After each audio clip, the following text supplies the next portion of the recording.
Welcome to the Turkey Week edition of the Coaches Show. Always good to be playing this time of year. And no, I'm not Daniel Kirkendall, as you can very well tell by voice and looks. Much wiser and prettier, huh? Wiser, prettier, better hair, the whole 9 yards.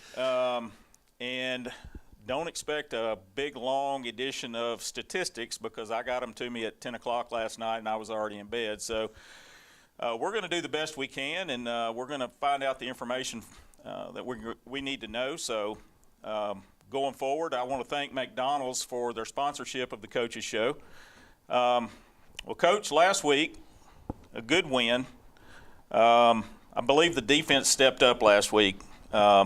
Made some stops on an offense that had been doing a lot better. I think they averaged 1.1 yards per carry for offensive plays, and they had minus 69 yards on some lost tackles for loss. So how do you feel about the defense last week? I agree with you. I thought they stepped it up. I mean, Point Capee had three trips inside the 10-yard line where they came away with no points, and we won 28-6. There's 3 touchdowns right there that had made it a much tighter, scarier ball game. But I thought defense did. They stepped it up big time and just did a great job. And again, just great resiliency in battle because back up against the wall, and they made the plays when they had to make them.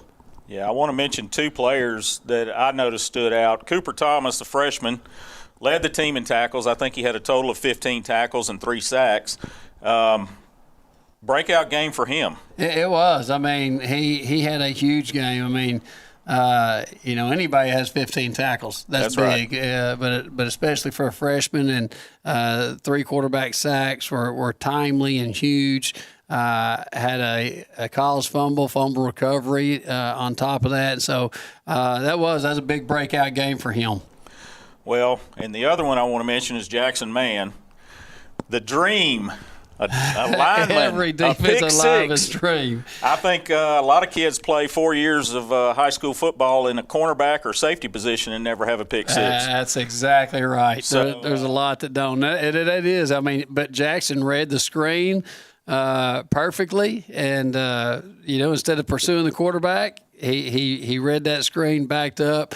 And after the game, he's like, "Coach, I think I had to have gone 20-plus yards for that one." And, we had shared with him after on film session that Jackson has a 10-yard run. But it's a great 10-yard run. But that was huge. That was huge because that put us up 2 touchdowns. And without that, it's a 7-0 game at halftime, and they're getting the ball to start second half. And so that play was so big. And, you look back on film, and again, Jackson took it to the end zone, and we thought he was going to leave, go take it down the street behind him because he just kept on going. So that was a lot of fun. Well, as a former lineman, I thought that was just awesome because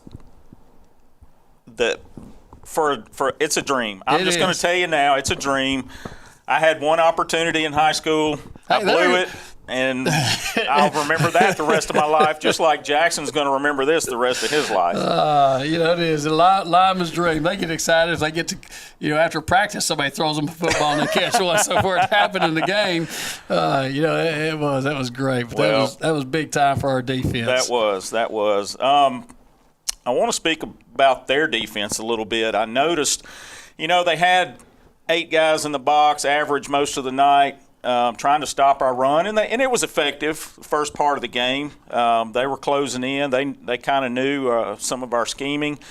But their linebackers seemed to be really good at reading pass and bailing out and getting in our throwing lanes, and I think that's what helped with a couple of their interceptions. Yeah, and one time their corner just came off that you usually don't see, but they did make a couple plays on us right there. I mean, What was shocking, I did not realize until, looking at film on Saturday, we only had 6 possessions in the whole game. Wow. That's it. We had 3 possessions in the first half. We two of those ended with interceptions. We scored on the other one. We had 3 possessions in the second half. They were all touchdown possessions. But it was a game in which we only had 6 possessions.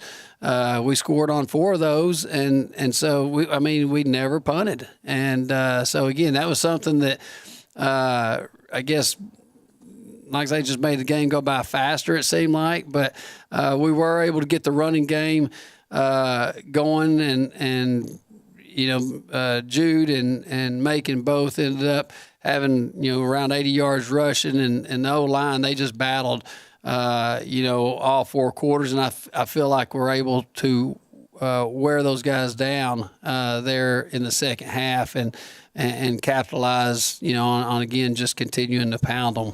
Yeah, I think Daniel had mentioned that in the last show about being able to wear them down in the second half. I think they only dressed 26, 27 kids, played some Ironman football, a lot of kids going both ways. And in Division IV Select, that's what you're going to have. You do, and we've had to do that a lot of times. And honestly, I feel like Point Capee played one of their best games. I mean, from what we had seen on film and everything, I feel like we were a more physical team than some of the other teams that they had played. But I felt like that they played their most physical game, and their guys stepped up and made plays. And their kids remind me a lot of ours in the sense that they're just tough, hard-nosed kids. And their coaches do a great job with them. And again, their kids are kids that they're not afraid to play both ways, special teams, that they'll get out there. And again, we've been in situations here where we've had 7 or 8 guys going both ways at times, and it's just what you do. And so, again, it was a great battle, and again, Point Capee, they got a lot of those guys coming back next year as well. There are 2 Big Mac burgers now? Never had a Big Mac. If you're gonna try your first Big Mac, you gotta go with the original. Can't go wrong with the classics, right? Nah. If you're gonna try something new, go with the new Chicken Big Mac. It's got special sauce, lettuce, cheese, pickles, and 2 chicken patties on a sesame seed bun. Stop saying everything I'm saying. I'm not. Yes, you are. No, you are. No, you are. So what will it be? The Big Mac or the Chicken Big Mac? Yes. The Chicken Big Mac. It's not a Big Mac. Get it while you can. We've got a new team coming up this week. In Covenant Christian Lions. They're a lot newer school than we are, I believe. Mm-hmm. But they are undefeated on the season, and they appear to be averaging 40 points a game or more. How do we feel about our defense against that offense? Every play counts. I mean, they have an explosive offense. This is their best season that they have had. We played them in the playoffs, I think, in the first round of 2014, and that may have just been their second year as a program or something. And the coaching staff there, they're in their second year. They were 4-8 last year, and they're 11-0 this year. And so they really turned things around and got their numbers up, and are, again, they're making plays. Offensively, they're averaging, in the upper 40s per game. Quarterback Trostclair, does a good job. And some of these South Louisiana names, I may not get the pronunciation exactly right. But, I believe his brother, Owen, is the quarterback, number 11. Peyton is number 27. Those 2 guys, you can tell that they're just competitors. And they got several other guys offensively that they spread the ball out, get around the playmakers, receivers on the outside. Number 4, Jaden Carter, and number 2, Bailey Streams. And then on the inside, they have number 1, Jahari Carter. That again, they just spread the field out, make plays. Got a tough, hard-nosed running back in Connor Lally, and runs it hard. And their offensive line, they get after it. And so, again, our defense will have a challenge slowing those guys down this week. I mean, but again, that's what it comes down to each and every week is you got to step up. You got to make the plays, and when it counts. Money downs, eliminate the big plays. And so again, it'll be a great challenge for our defense this year or this week, but they're going to do things that at this time of the year you've seen all kinds of plays and this, that, whatever that we're prepared for it and just need to go out and execute, be great tacklers. I mean, that's the name of the game defensively is make sure you line up, be great tacklers, and do the little things right. And so, again, Covenant's done a great job offensively, but a lot of times when somebody does great offensively, they don't get enough credit that they deserve defensively. And I think Covenant's one of those teams that, yes, the points jump out, but on the flip side of the ball, they have an aggressive defense that is very stingy and has not given up very many points at all this year.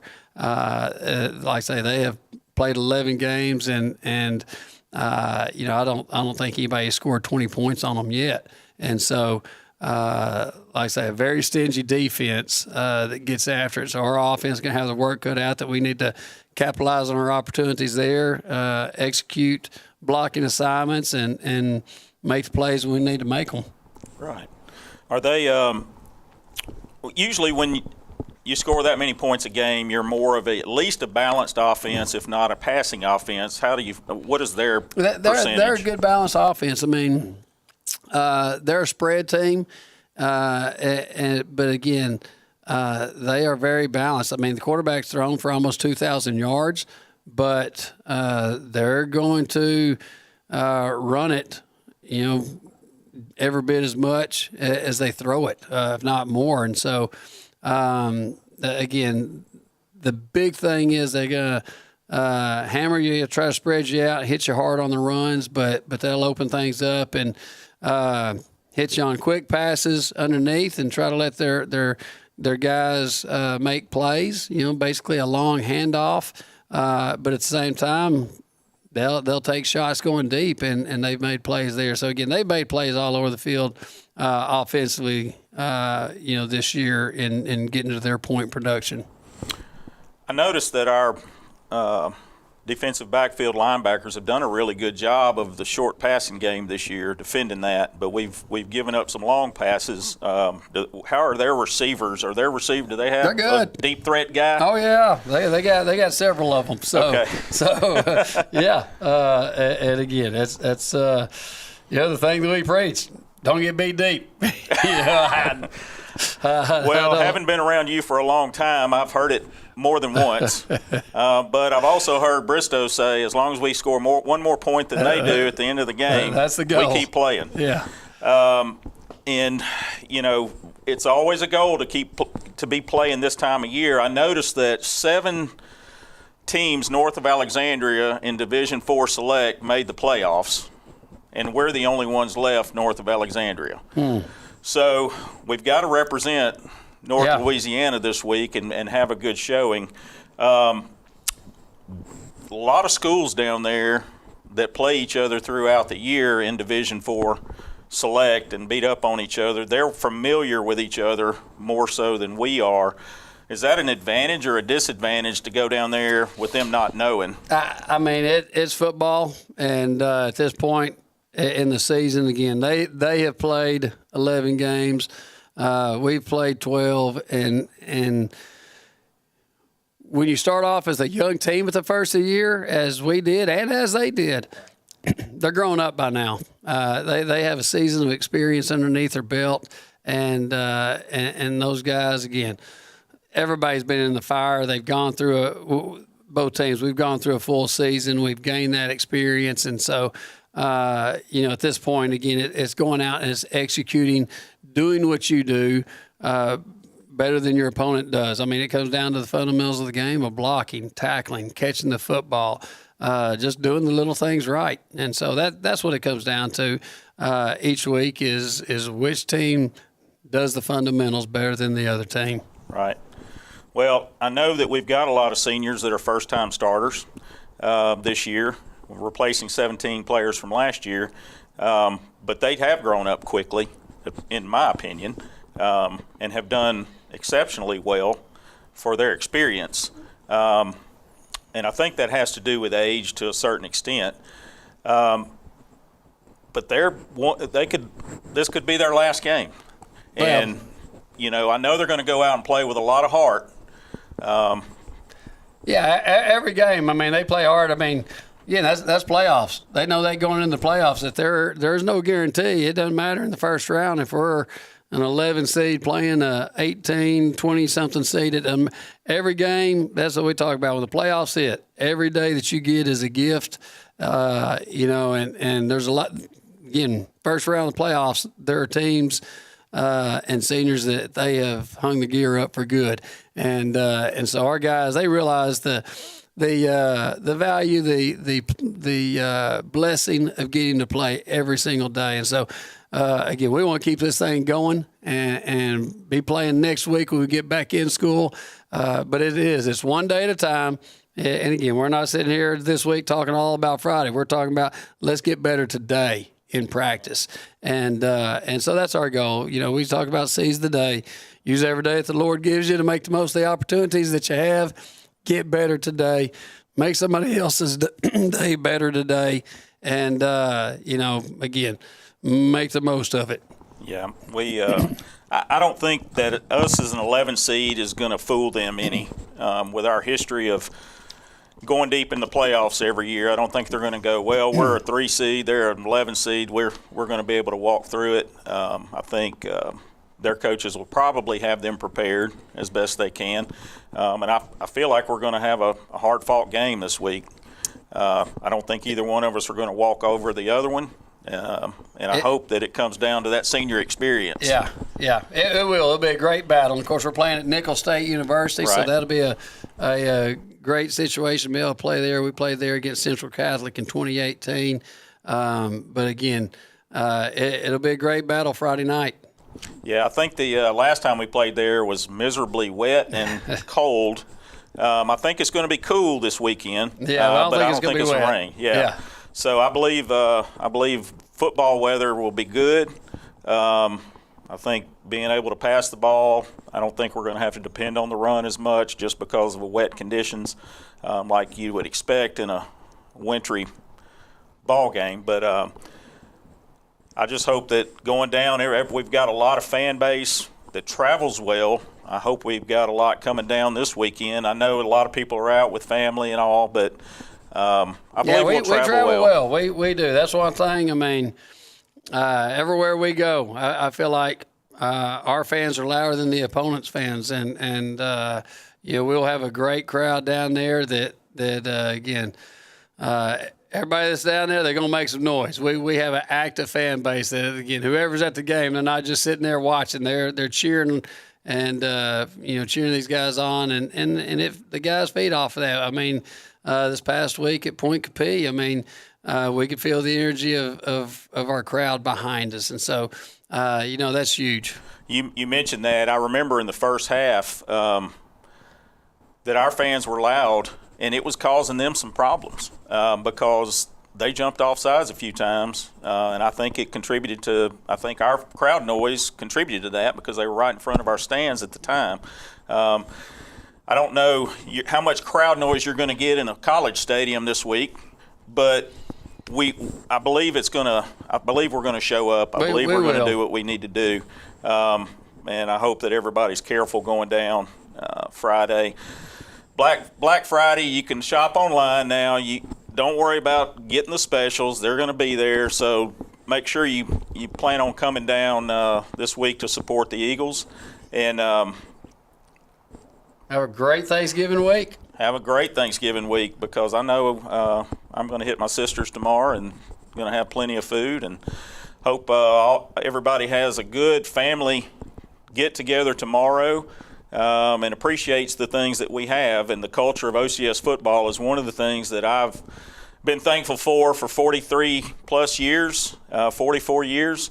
So going forward, I hope we don't end it this week. And want to keep playing toward that dome. That's our goal. That's our goal every year, right, Coach? That's right.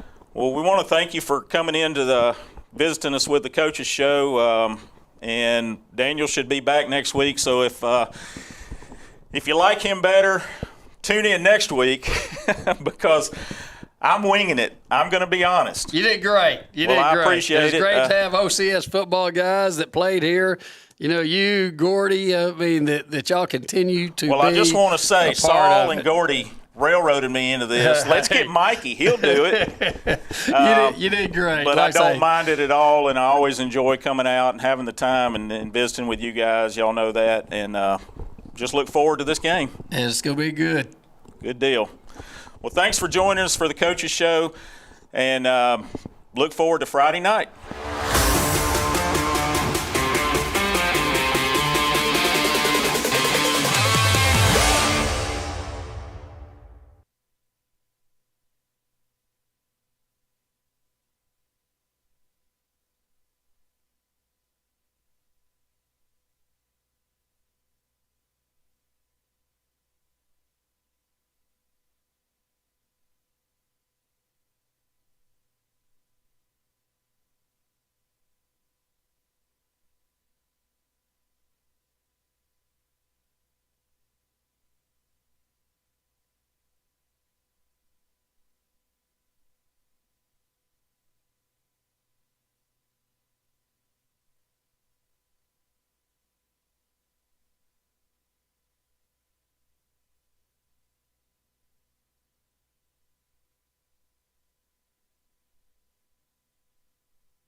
Ladies and gentlemen, tonight's contest is the Select Division 4 1A quarterfinals game for the state of Louisiana.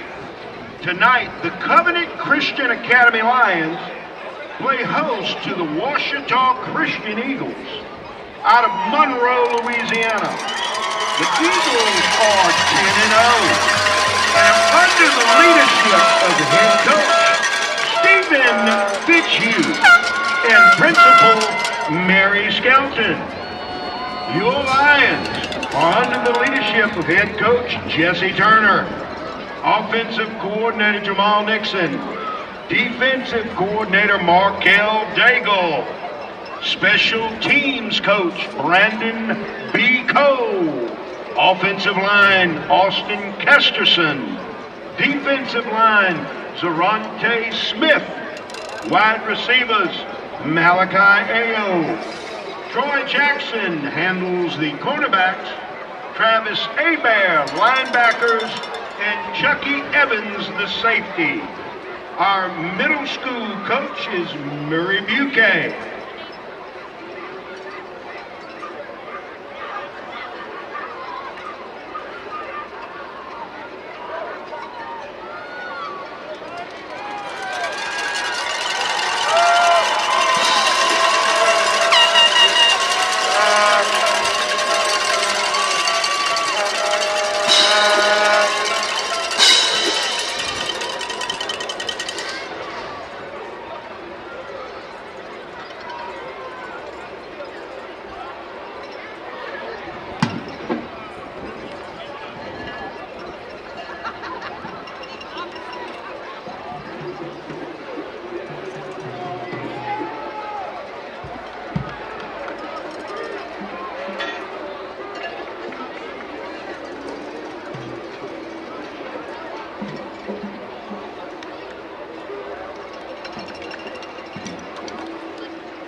Ladies and gentlemen, once again, the trash announcement. Please take all of the trash or any concessions down below and put them into the garbage cans. Thank you.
Mike, can you hear us? All right, fantastic. Captains for both teams getting ready to make. All right, thanks, Q. And got all of our technical difficulties. Looks like they're ironed out and worked out. Yeah, you know, Dave, I've been trying to suffer all year listening to you guys with Mike having technical difficulties. I was about to throw this headset down if we couldn't get Mike working tonight, too, and leave you by yourself. Let me tell you something. Mike's got a very vocal. I'll tell you what, we're going to back away from the broadcast as we get tonight's invocation and anthem. We'll come back for the coin toss. May you allow these men keep them safe, Lord. May there be no injury. Sportsmanship game.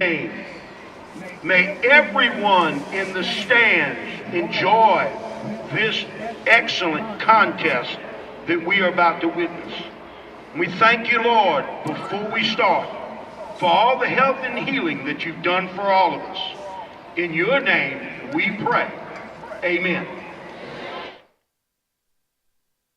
Please continue standing to honor the men and women in uniform who protect the United States of America daily.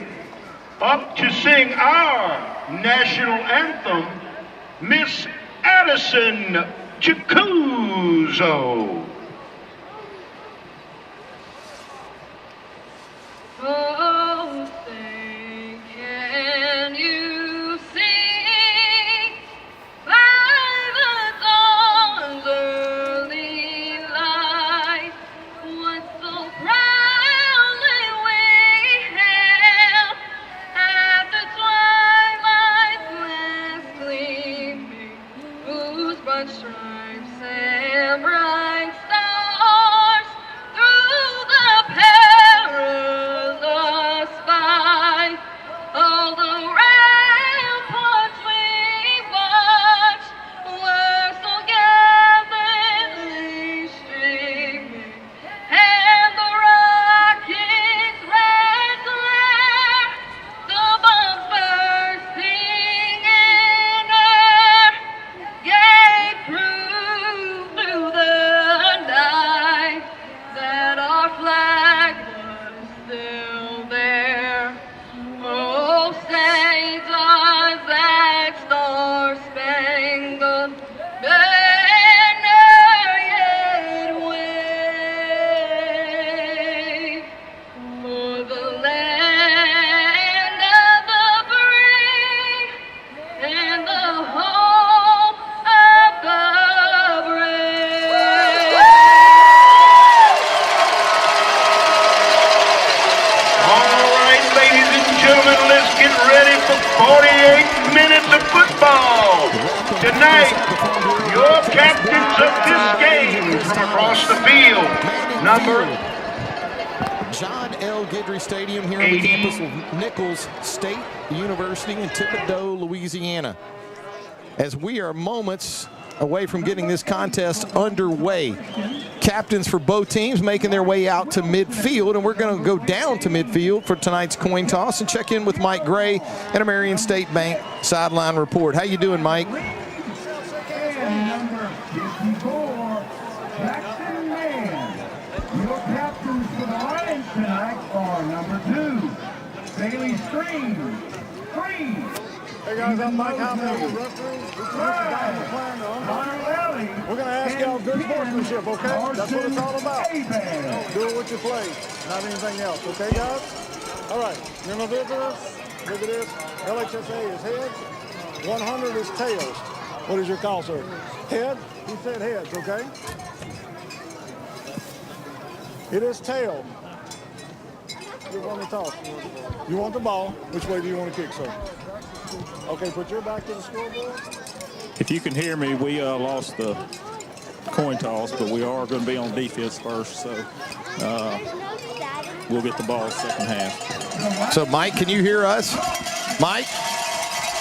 All right, well, we've lost contact with Mike Saul, but we can definitely hear him, and sounded real good as the Eagles did lose the coin toss. And got to tell you, Saul, Covenant Christian deciding instead of Instead of deferring, they want the football. So the Eagles are going to kick off to start tonight's contest.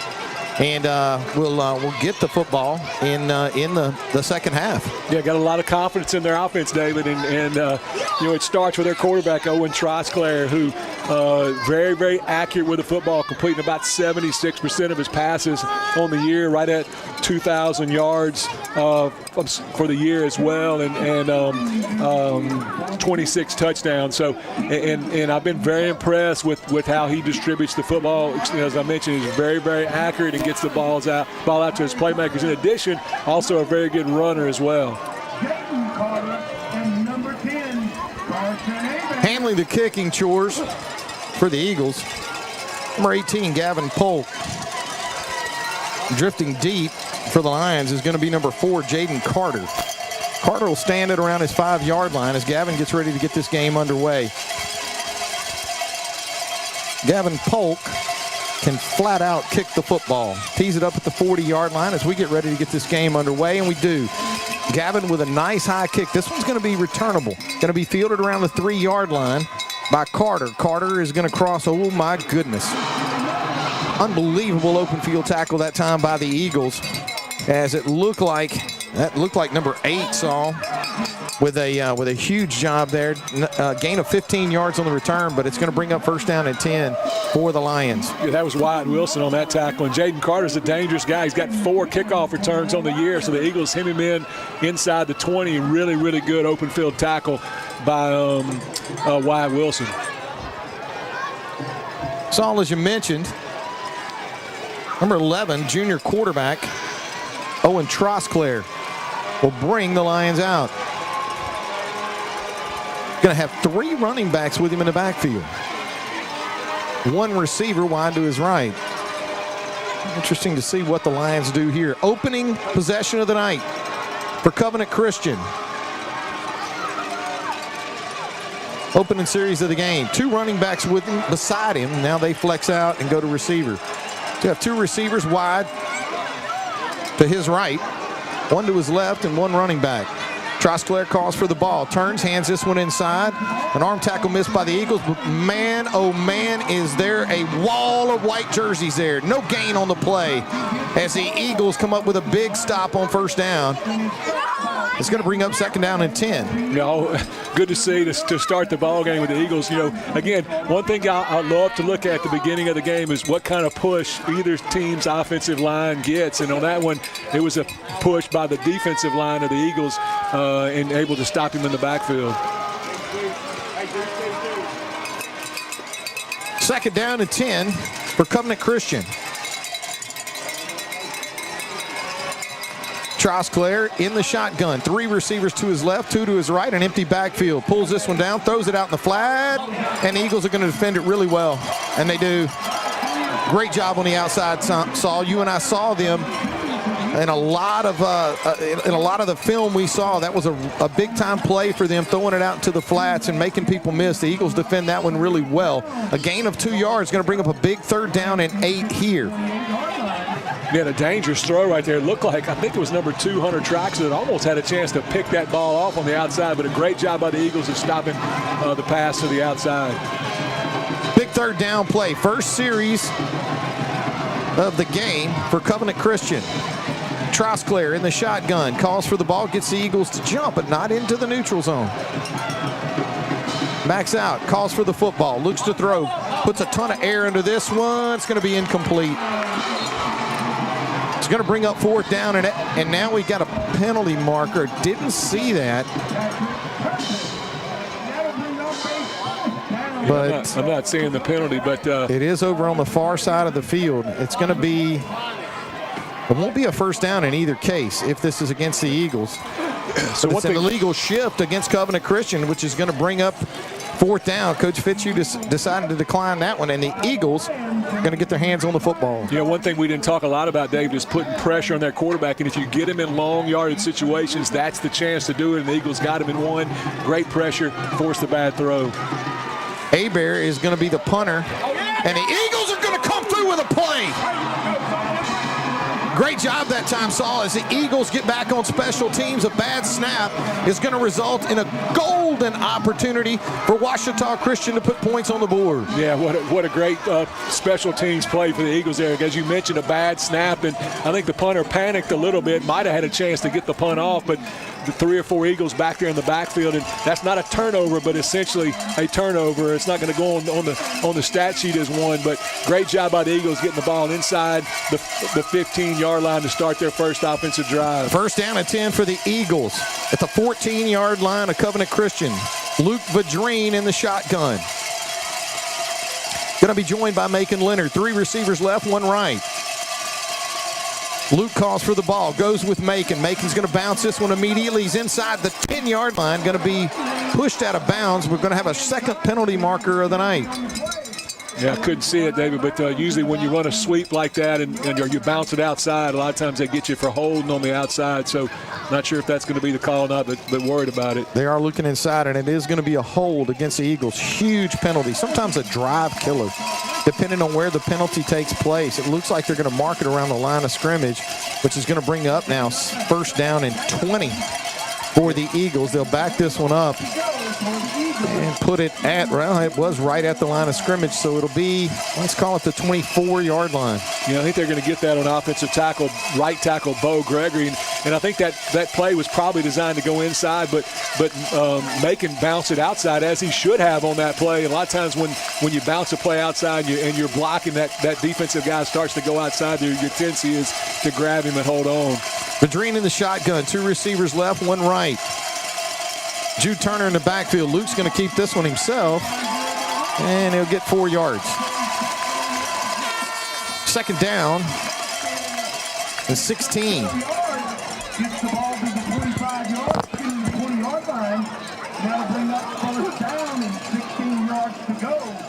Put this ball at the Covenant Christian 20-yard line. Opening drive of the night for the Eagles. Eagles traveling from left to right on your radio dial. 9 minutes and 34 seconds left to play in the first quarter. No score from here in Thibodaux. Vadrine in the gun. Macon Leonard joins him. Turner in an offset I backfield. 2 receivers left, 1 right. Luke calls for the ball. Looks to throw. Looking for Voyon. Voyon's got a hand in his face.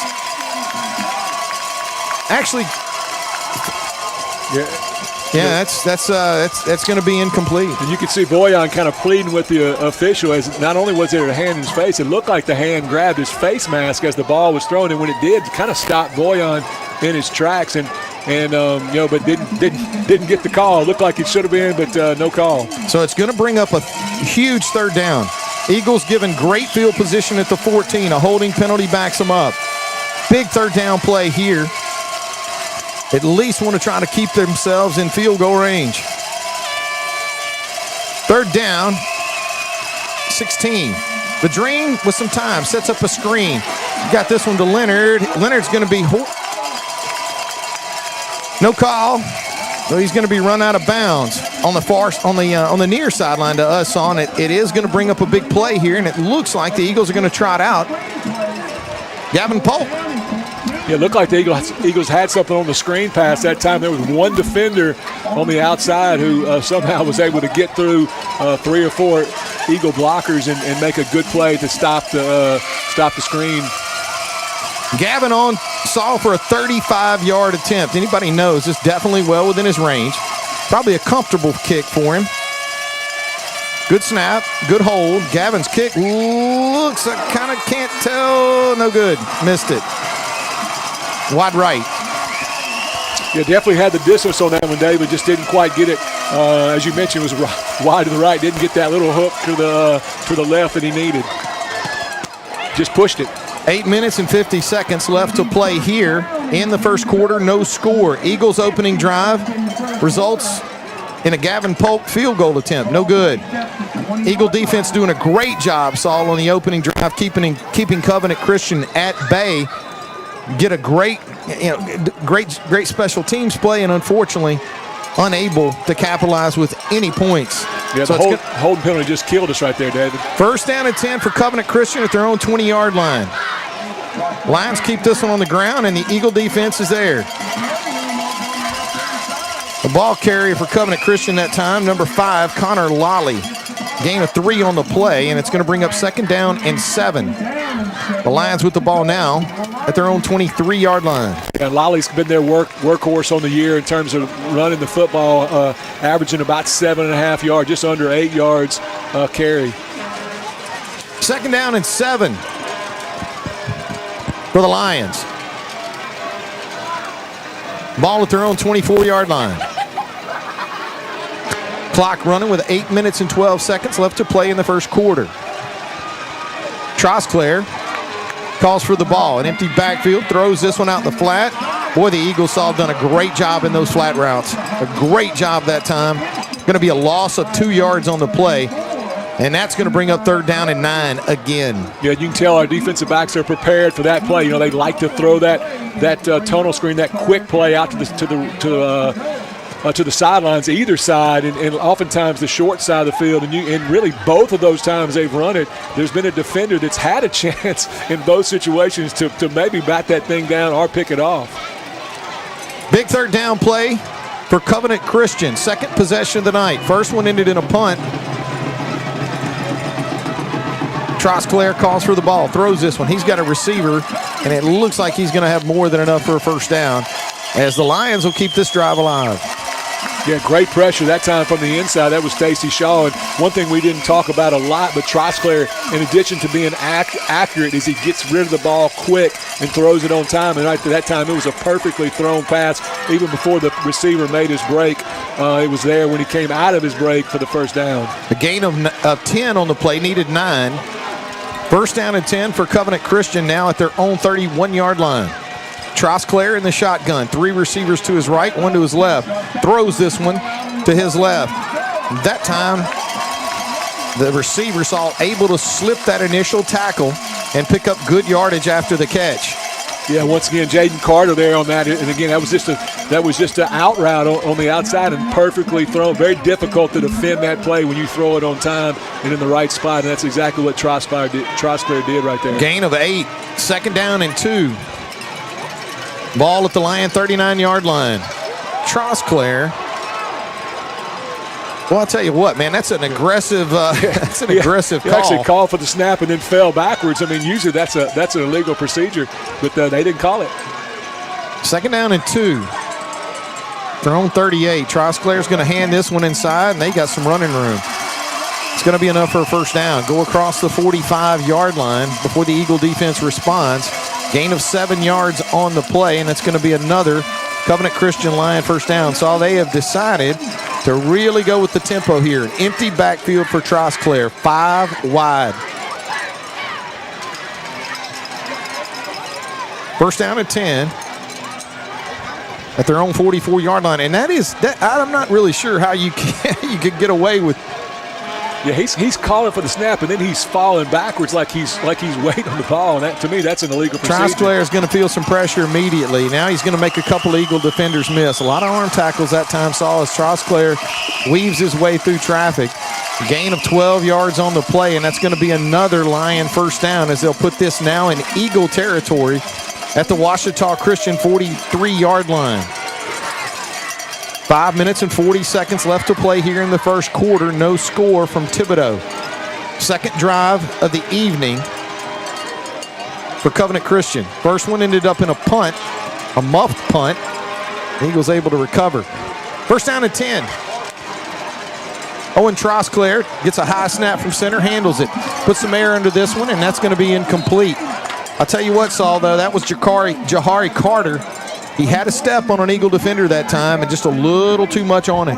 Yeah, one thing you can't do as a defensive back is sit on those receivers because they're going to run right past you. And had that been a good throw, that would have been a touchdown that time. And the Eagles got caught flat-footed in the secondary, and we talked about it at the beginning of the game in terms of our keys. You cannot let those guys get behind you. And really one thing that forced the errant throw right there is we had a lot of pressure on him that time. So, again, when they don't throw those quick passes, the Eagles have a chance to affect the passing game with pressure. And they've done a real good job of it, I think, so far in these first 2 drives.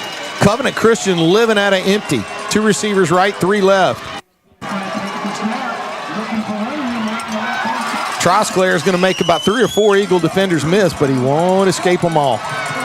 Great job that time of closing. It's going to be a loss of 2 yards on the play, Saul, but an athletic play from Trosclair to get away from the initial Eagle pressure. But fortunately, the Eagles able to corral him and drop him for a 2-yard loss. Yeah, the Eagles winning the battle up front right now, David. The defensive line against their offensive linemen. Just been some good on-time throws by Trosclair that have been the difference here in this drive. But this is what we want: the long yardage situation. 3rd and 12 is a situation where you can have a chance to put some pressure on it because it's got to hold it a little bit longer to be able to make those throws downfield. 3rd down and 12. Trosclair with an empty backfield. Out of the shotgun. Good snap from center. Looks to throw, and now he's going to lose the football. The Eagles are going to scramble for it, and Covenant Christian's going to come up with it. Great pressure that time by the Eagle defense, Saul, but it's going to be a 2-yard loss on the play, or actually 3, so it's going to bring up 4th and 15. But this is probably 4-down territory with the ball now at the Eagle 48-yard line. Yeah, that gives me a chance to talk about freshman Desai Bradshaw, oh, do you? who I've been watching all season long. And, man, he is going to be an impact player as he was right there. He's the one that forced the fumble that time. And, again, long yardage situations, the Eagles able to get a lot of pressure on him and force the fumble. Just a shame we weren't able to come up with it. But they're going to have to do something they don't do much, and that's punt the football.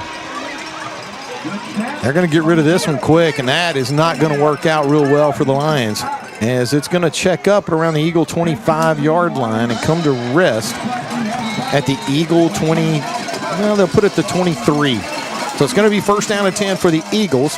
Punt covers 23 yards. No return. Turpin stayed away from that one wisely, as the Eagles will start their 2nd drive of the night. Saw their 1st drive of the night, resulting in, well, maybe a couple of questionable calls here or there that don't go our way. But on the other hand, a couple of penalties that really slowed things down, especially the holding call. Yeah, got to get back to run the football right here, David. Again, the first run of the ball game was a good run, just got called for holding. So let's get back to doing what we do best, and that's running the football. 1st down and 10 for the Eagles at their own 24-yard line. Vadrine in the shotgun with 2 running backs with him. Turns, has this with Leonard. Leonard looking, bouncing, and now they're going to get some penetration making.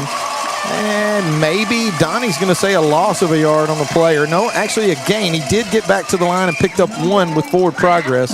So to bring up 2nd down and 9. Like to see north and south a lot more than east and west, Saul. And that time we bouncing that one immediately. Going to make it tough to get away from the pursuit, as the Eagles now find themselves with the ball 2nd down and 9 at their own 25-yard line. Clock running. This is a fast first quarter. 2:58 left to play in the first quarter. No score from here in Thibodaux. Vadrine calls for it. Play action. Looks to throw. Puts some air into this one, and that's going to be incomplete. He was actually looking, Saul, that time to find Luke Edwards on the outside, and it's just, well, it really wasn't there. So it is going to be incomplete, and we've got a player down on the sideline for Covenant Christian. Yeah, really good coverage that time for him. But I'm just looking at it on film, looks like he may have hurt his knee on the sideline, and he's hurt bad. It looks like, David. Well, let's go down to the sideline and check in with Mike Gray and a Marion State Bank sideline report. Mike, are you with us? I think I heard you say Mike. I did, Mike. I can't hear y'all at all. I get about every 3rd word, so not sure what's going on. I gotcha. Yeah, it looks like it's number 1, David, Jahari Carter, which would be a big blow to them, because not only is he one of their best defensive backs, but he also is one of their best receivers as well. And we had very good coverage on the play that time. I mean, I think Luke was trying to go to number 14, Luke Edwards, on the sideline, and it looked like Carter came down awkwardly on his foot and just looked to me like on the video that his knee didn't go where it was supposed to. Well, Solly's getting up with a little bit of help, and going to be taken here to the sideline, but he is in some pain. As they do help him off the field, and he's not going to be walking under his own power, so they'll have somebody carry him off. And we definitely want to send our prayers and thoughts out to the Carter family as Jahari is brought to the sideline. Big blow, and that's something you want to see. So it is going to bring up 3rd down for the Eagles. Incomplete pass. 3rd and It's a big third down, too. 3rd and 9. Eagles probably going to put this one in the air. Vadrine in the shotgun, gets a good snap and on the roll. He's looking downfield, unloads this one, and he's got Turpin. And Turpin is going to go airborne, but he's going to have more than enough for a community pharmacy first down. So I've never wanted to say the words community pharmacy more in my life as the Eagles pick up a first down there. Gain of 16 yards on the play, keeping this drive going. Yeah, really nice throw and catch that time by Vadrine to Turpin. And basically, we rolled him out to get him away from some of the pressure, and he threw it right on time. Nice route also and catch by Turpin. First down and 10 for the Eagles. Ball at their own 41-yard line. 2:25 left to play here in the first quarter. No score from Thibodeau. Vadrine in the shotgun. Sends Turner in motion. Hands this one inside. Leonard's going nowhere. Got back to the line. Penetration that time. Yeah, actually, we sent Turner in motion and tried to have him kick out the defensive end and make it inside him, and Turner actually missed the block that time. The defensive end did a good job of making him miss the block, and he came inside and was able to make the tackle on Macon to the outside. So, in terms of, I talked about before the game, being able to run the football and be physical, we've not been able to do it so far, David. Second down and 10 for the Eagles. 3 receivers to the left, 1 to the right. Leonard in the shotgun. Luke looks to throw. Got time. Throws this one quick. We get forward progress. Wait a second. How do you... Yeah, I think they would have given him forward progress, David, but because he got slung out of the tackle and then he tried to run again, they're going to put him where he got tackled. So just a bad break for the Eagles. Probably not a good decision on Luke's part that time to throw the football because he was very well covered and good job of catching it in traffic. Loss of 8 yards on the play. It's going to bring up 3rd and a bundle. They'll put this football now at the Eagle 33-yard line. 54 seconds left to play. 3rd and 18 in the first quarter. No score. Vadrine in the shotgun. 2 receivers left, 1 right. And I don't think it's going to be a delay because I think Drew,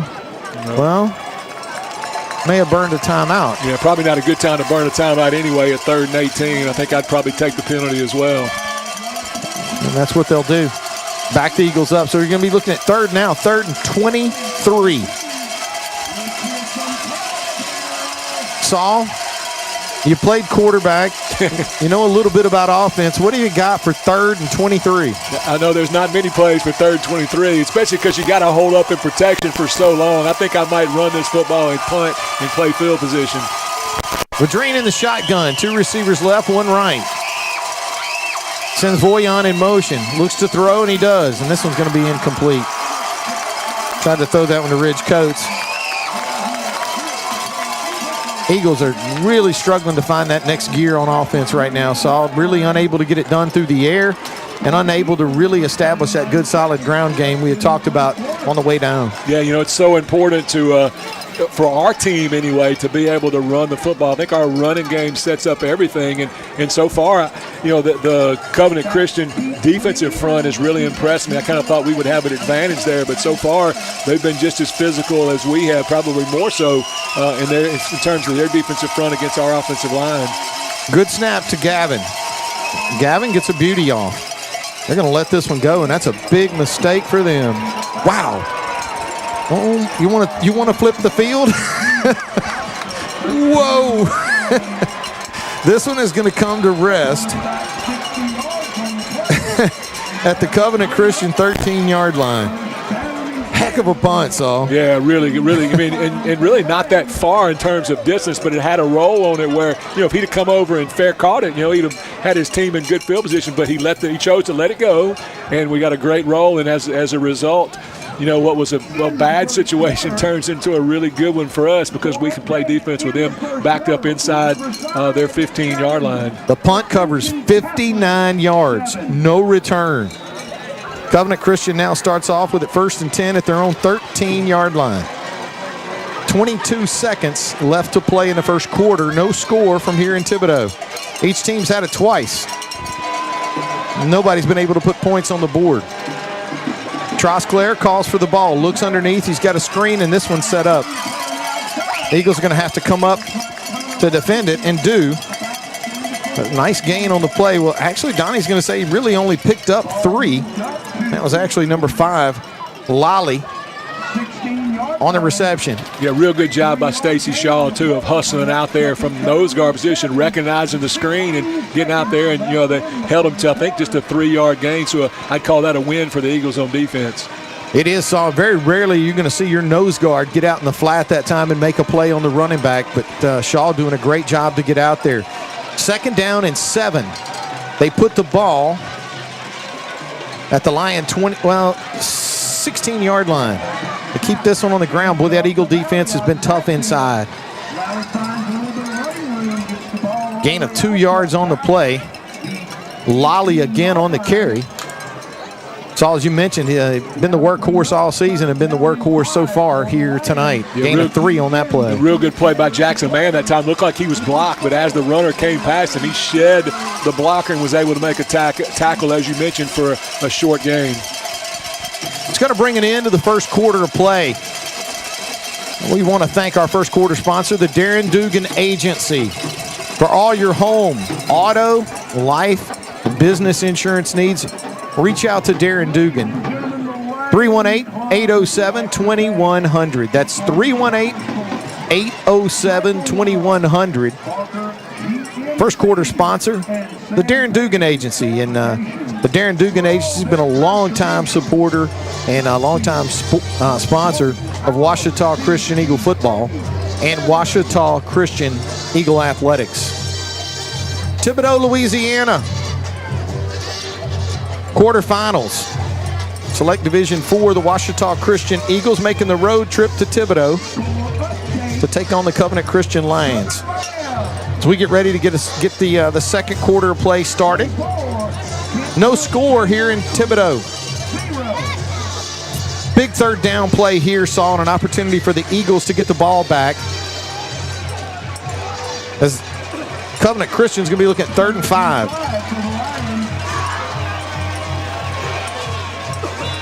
Trosclair in the shotgun. 2 running backs with him this time, not empty.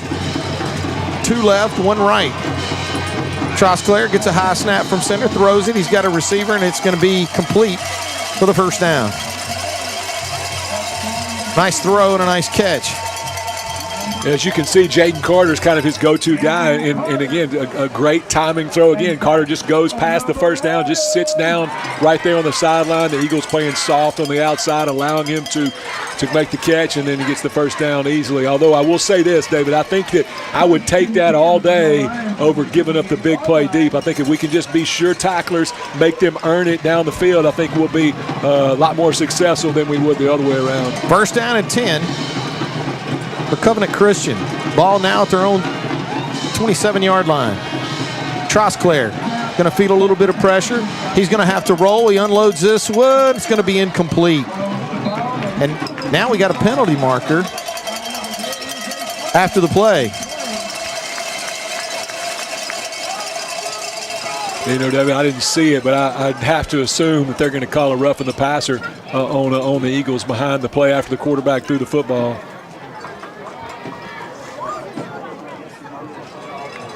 That's exactly what they'll call.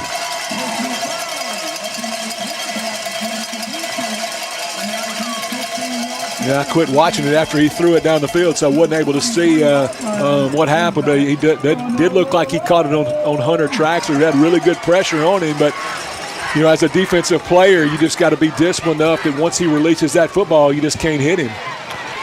The 15-yard penalty is going to result in a first down for Covenant Christian. They'll move the football to the Lion 43-yard line. 1st and 10. Trosclair in the shotgun. Gets a high snap from center. He's going to run the toss, and there's some great blocking downfield. And there's going to be it's going to be another penalty against the Eagles.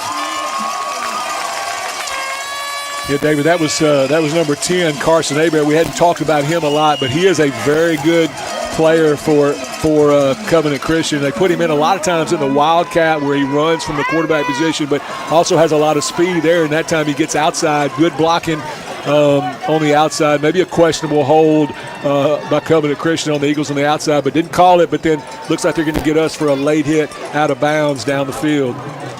Gain of 37 yards on the toss sweep.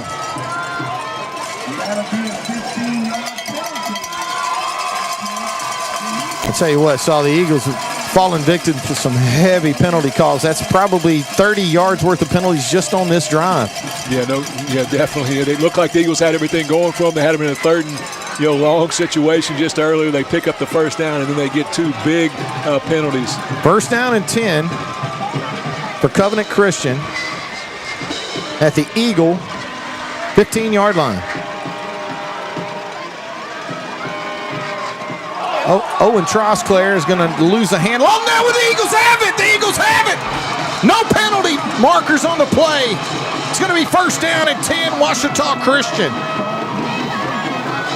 Saw the Eagles. I tell you what, you never know when things can turn your way. You never know. Yeah, you're exactly right. You just got to keep playing. At that time, it was a bad snap over Trosclair's head, and Trosclair, instead of just going back there and falling on it, he sort of looked back like he was going to try to pick it up maybe, and when he went to get on it, he just didn't get the handle on it, and it looked like Hunter Traxler makes up for that penalty he had just a few minutes ago by getting on that fumble recovery. Got to get something going here. You got to build on that momentum. But Dreen brings the Eagles to the line. 2 receivers to his right, 1 to his left. A good snap from center. They keep this one with Jude Turner. And Jude is going to find tough sledding inside. Now we got an extracurricular thing going on here, and we definitely need to simmer down. So that could have easily been an unsportsmanlike conduct on us. A gain of 7 yards on the play. Yeah, it was a pancake block by Ridge Coach. The only problem is the pancake block happened a few seconds after the tackle, and and maybe there wasn't a whistle. We can't hear it up here or not, but they were sure screaming for a penalty on the Covenant Christian sideline. But good run by Jude Turner on first down that time. Great job of blocking downfield too, Saul, to create the opportunity. 2nd down and 3 for the Eagles. Ball at their own 39-yard line. Vadreen calls for it. Gets this one.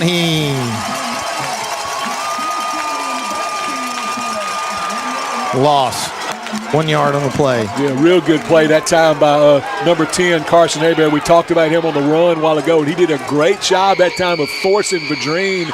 It was a read play, and he pulled it from and really Hebert is the one that made him pull it, because Hebert goes to act like he's going to tackle Jude Turner. Vadreen pulls the football, and Hebert did a great job of making the tackle on Luke Vadreen for what looks like maybe a loss. 3rd and 4 for the Eagles. Backs them up for their own 37-yard line. Vadreen in the shotgun. Bad snap. Got penalty markers on the play and a stoppage. Eagles may have been the beneficiaries there, and it looks like it's going to be a false start against Washita Christian. A lot of penalties against the guys wearing green. Yeah, I'm not sure what happened that time. I don't know if Stacy Shaw kind of double clutched the snap, but you kind of roll back to the dream. But of course, obviously somebody moved early. Probably what usually happens in that situation is maybe the center snaps the ball, realized maybe he wasn't supposed to be snapping, and tries to stop it. I assume that's what happened. Eagles just haven't seemed to find a rhythm yet, Saul. It's going to be 3rd down and 9. Unable to capitalize on the turnovers. Vadreen in the shotgun. Calls for the ball, rolls. Looking downfield, got a receiver. Caught by Turpin. Going to be run out of bounds on the far side of the field. No penalty markers on the play. It's going to be enough for a community pharmacy first down. Yeah, it looks like the same play we ran going the other way in the first quarter, where Vadreen just rolls to his right. Great blocking on the outside and an excellent throw to Turpin, who catches it coming out of the break. Just ran an out route past the first down marker, and Eagles pick up an important first down. Comfortable outside the passing lane there, Saul. Luke gets out on the edge and really does a nice job of delivering the football. Going to turn, hand this one inside to Macon. Macon's going to be hit almost immediately. But Forward progress all going to end up picking up 3 yards on the play, so it's going to bring up 2nd down and 7.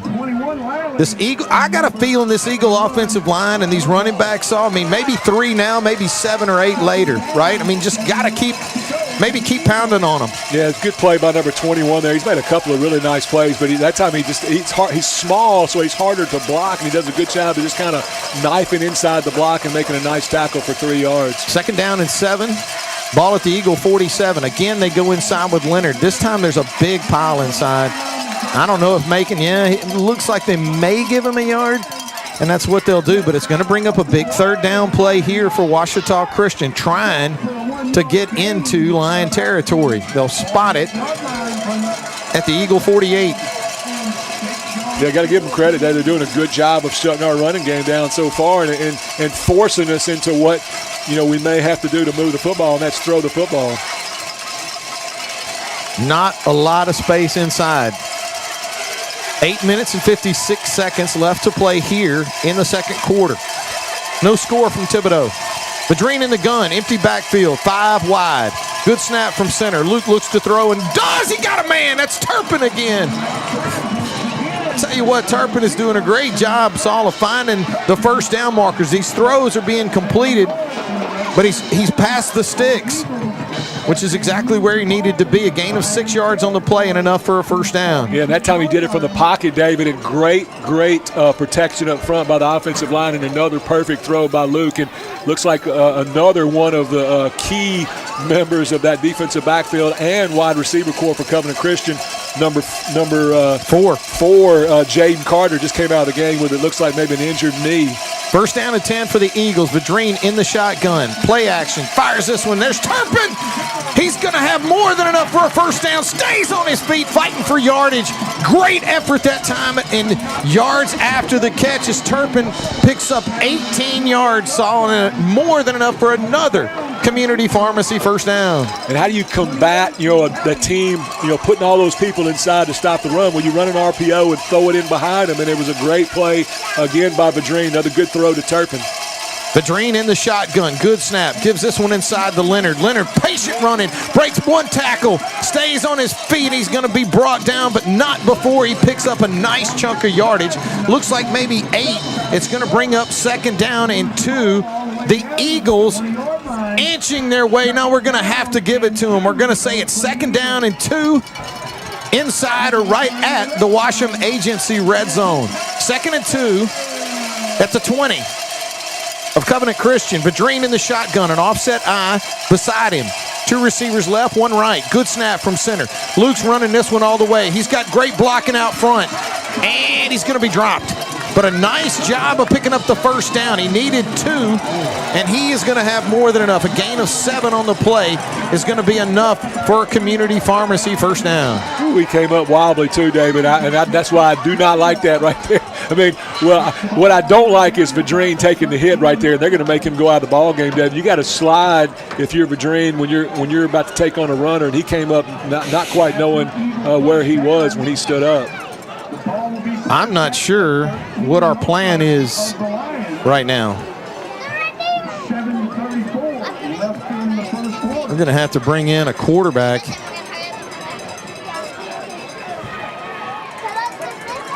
I'm not sure what we have here. It's an official stoppage.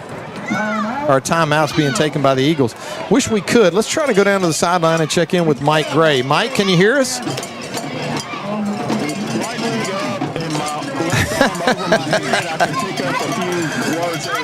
We can hear you great, Mike. Well, we figured out, look, I'm watching those linebackers, and they are feeling very well on our run plays. They know what we're doing on the runs. And we've gone outside these last couple times. We did get one good kick-out block and making guys some yards there a minute ago. We've got to keep going outside. We've got to flood them with more blockers than they can handle. Those linebackers are reading pretty good. Either that or play action would be really well. Absolutely. Thanks a lot, Mike. Mike Gray with the Marion State Bank sideline report. Saw with the timeout. I'm not sure. Yeah, it looks like maybe Voyon's in the ball game right now. We are going to have quarterback change. It's going to be Cam Voyon. Line up in the shotgun. 1st and 10 for the Eagles.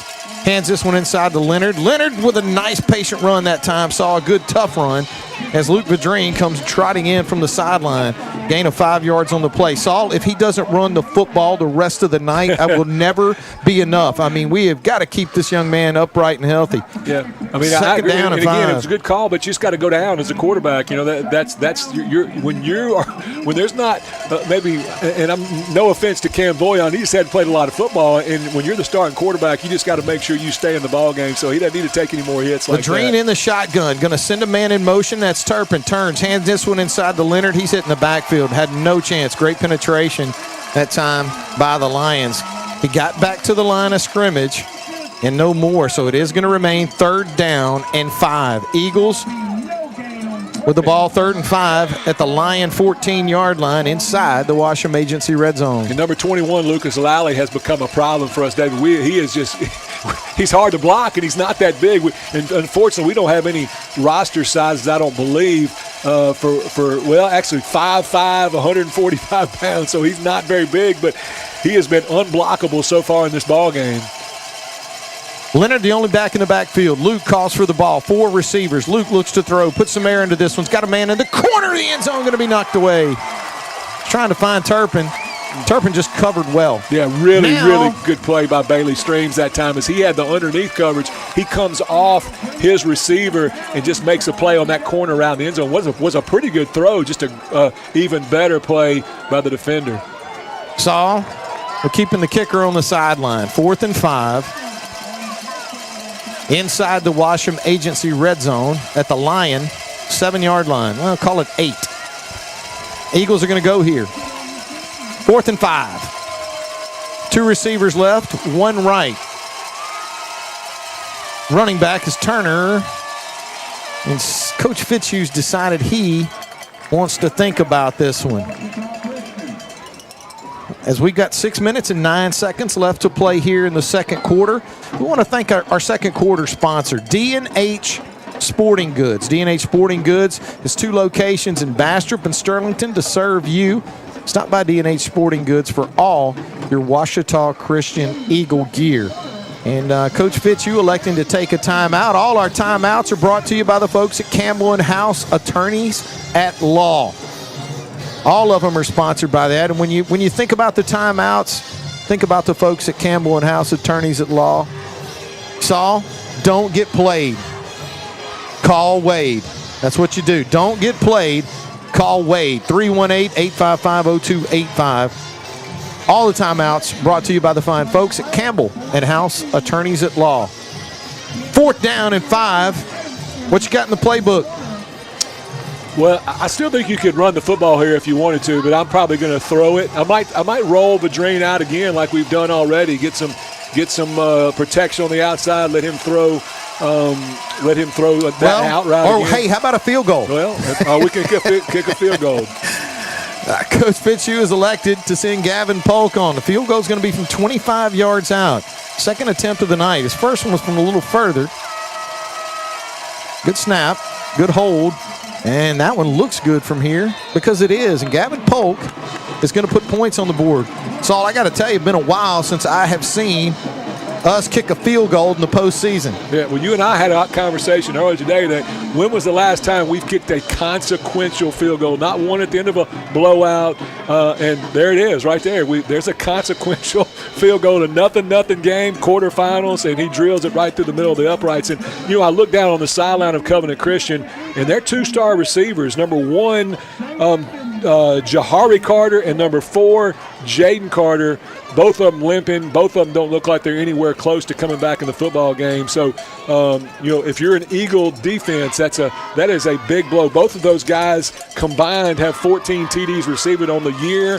I mean, they're their go-to guys, and so it changes their offense without them out there. And the other thing I'm thinking about is, golly, what a tough time for that family tonight to have the 2 brothers get hurt in a quarterfinal playoff game. And, man, just a tough – you never want to see anybody get hurt in a game, but to have 2 brothers get hurt in the same ball game, man, what a tough blow to that family. Tough night Tough night for those young men, Saul, and as you mentioned, their families. Gavin Polk's going to tee this one up at the 40-yard line, taking a weird approach here.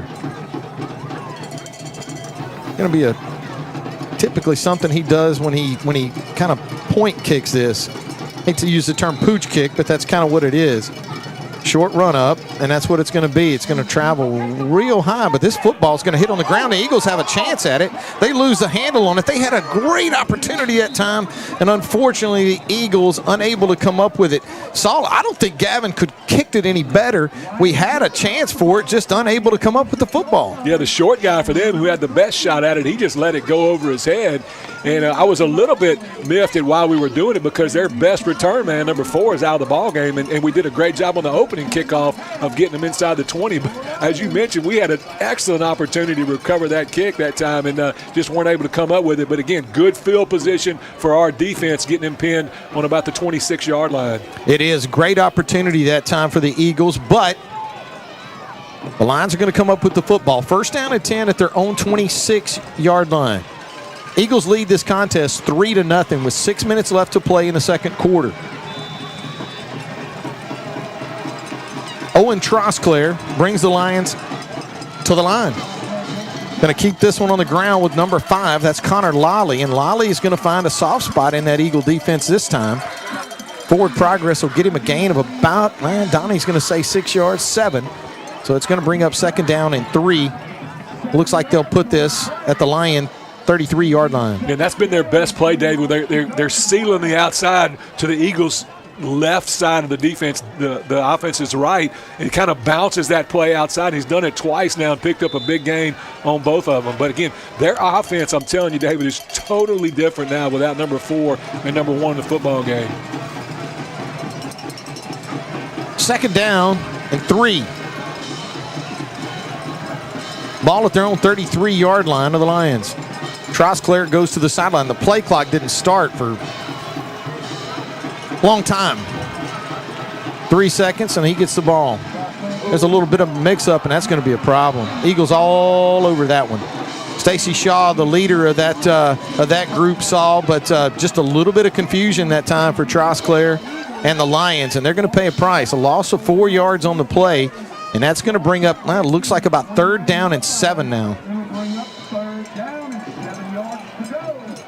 Yeah, great job by the Eagles that time. But again, there was some confusion in the backfield. The quarterback went one way, and the running back went the other. And a great job by the Eagles. 3rd and long situation. It'll be interesting to see what Covenant Christian dials up without their 2 best receivers in the game. Desai Bradshaw checking in as part of the pass rush group. Trosclair calls for the ball. Looks to throw, and he does. That's going to be complete, but he's not going to have enough for a first down. And that's going to bring up a 4th down and short and decision time. Well, actually not really short. It's going to bring up 4th down and 3, decision time for the Lions. And I actually thought that's in an advantageous spot for the Eagles that time, as they didn't really give him his forward progress, which I thought was right at the 35-yard line. And they are going to go that time to go for this. 4th down and 3. Ball at the Lion 33-yard line. Trosclair with 1 running back behind him. 2 receivers left, 2 right. Don't know if they're just trying to draw the Eagles off, which may be exactly what they're doing here. Eagles just have to be cognizant, and now we're going to have a timeout taken by the Lions. That timeout brought to you by the fine folks at Campbell and House Attorneys at Law. Let's go down to the sideline, see if we can catch up with Mike Gray. Let's see if the chicken wire, the duct tape, maybe his antenna's going. Mike, can you hear us down there? Getting tired holding this thing above my head. Trying to pick up a little bit here and there. Oh, it's great. If I make it the whole game, y'all might have to give me an IV. Look, that was a good stop on that one. I'm glad to see that. I think what the linebackers are doing, I think they're going old school. They're reading the backs. You know, that's the way we used to do it 40 years ago, but now they go gap defense. But I'm watching the linebackers, and whenever Macon or Jimmy hit straight toward the line, they're just flying in straight toward them. And we might have to make an adjustment on that. Thanks a lot, Mike. Mike Gray with the Marion State Bank sideline report. During the timeout, the Lions decide to punt. And this is going to be a high end over end punt. Turpin's going to try and track it down, and he does. He's going to make a play on it, pick it up at the 15. Now he's across the 20. Stays on his feet across the 25. Second, third, and fourth effort out of Turpin, and he's going to be pushed out of bounds, but a great effort that time. Saul, we've seen in the past, you've seen some Eagle punt returners stay away from those. Turpin runs into the fire, man. He goes back there, gets that thing, and tries to get what he can. Not all the time does he turn them into touchdown returns, but he keeps the ball on the right side of the 20-yard line. Yeah, I was just thinking the same thing, David. I hadn't had a chance to talk about him on the air all year because I've been down there on the sideline playing doctor. But, you know, I've watched it all year. He comes up and makes those plays that you see so many high school receivers let the ball roll, similar to what Covenant Christian did earlier. And he saved so much field position, and he did it right there as well. 53-yard punt, 16 on the return. Vadrine in the shotgun. 2 receivers left, 3 right. Empty. Has 5 receivers part of the set. Good snap from center. Luke this time has plenty of time, and he's going to elect to run the football, and he gets down. He gets down, Saul. That's what you love to see right there. And they're going to depend on the spot. They're going to call it a first down enough, a gain of 11, and enough for a community pharmacy first down. Now that is how I like to see our quarterback run. Yeah, I was just about to say that, boy, Luke. That's the way to go. Get down and save your body for the next play. 5 wide. 2 right, 3 left. Vadrine with an empty backfield. Good snap from center. Luke sets his feet, throws this one underneath to Turner. Good luck with that. Oh, he had one man to beat. And that time, the Lions able to converge, Saul, but it is a gain of 4 yards on the play. Bringing up a pretty manageable second down and 6. Yeah, clock ticking underneath 2 minutes and 30 seconds right there, but you don't see that happen much. So anybody tackled Jude Turner in the open field. They did a good job. One person grabbed his ankles and the other one went high and still had to bring a third person in to get him down. Empty. Well, actually, Macon will join him in the shotgun. 2 receivers right, 2 left. Leonard in the shotgun. Luke calls for the ball. Hands this one inside. Quick move that time by Macon. Second effort that time. A tough run, and he's going to have enough for a community pharmacy first down. And that'll stop the clock. Good job by the Eagles that time. Gain of 7 on the play.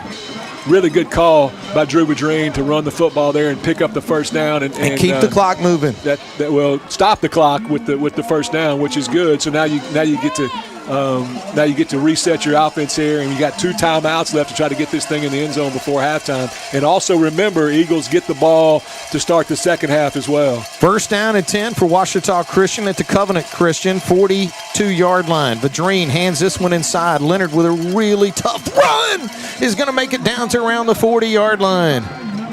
Gain of 6 yards on the play. Clock moving at 1:29. Well, actually a gain of 5, so it's going to bring up second down and 5 for the Eagle offense at the Covenant Christian 41-yard line. And the Eagles definitely getting some push up front right now with the offensive line. The biggest problem is that you don't have time to run it all the way down the field now as we're about to get at 1 minute left to go in the first half. Vadrine in the shotgun. 2 receivers left, 2 right. Leonard joins him in the gun. Good snap from center. Luke with time. Looks to throw. Throws it underneath, and that was not going to work out for the Eagles.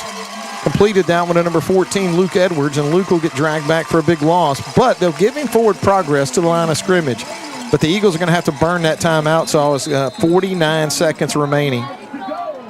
Yeah, obviously he'd have been better off just throwing throw that it ball out of away bounds right there.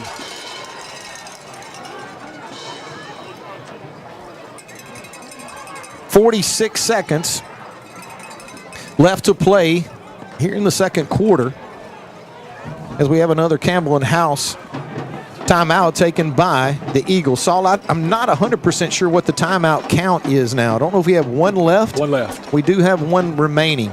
So with 46 seconds, what do we think?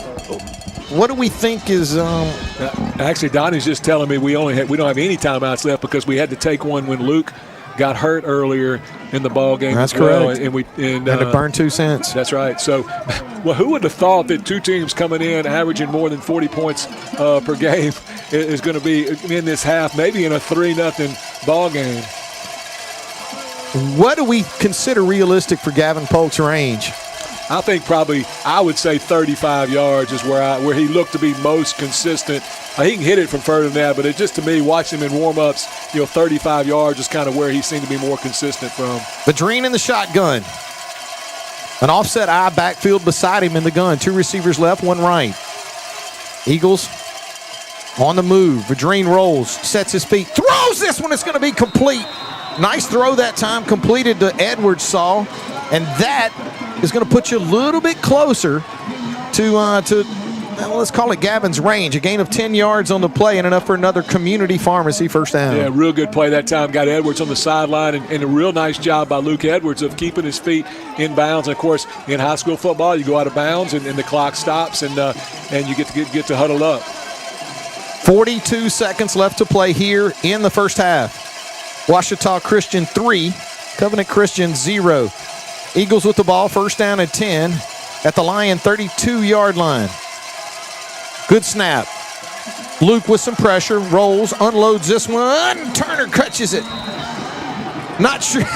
Saw we had two receivers within 3 feet of each other. I'm not really sure who it was intended for, but Jude Turner comes up with it, and that's going to be enough for another community pharmacy first down. We know we're in Gavin Polk range now with 36 seconds left to play in the half. Yeah, that time with the drain scrambling to his left, Jude Turner did what he should do and follow him out. Probably the receiver on the sideline should have turned upfield. Otherwise, they shouldn't have been there at the same time. An offset eye backfield beside Luke. Luke's going to roll. Pulls this one down. Unloads. Incomplete.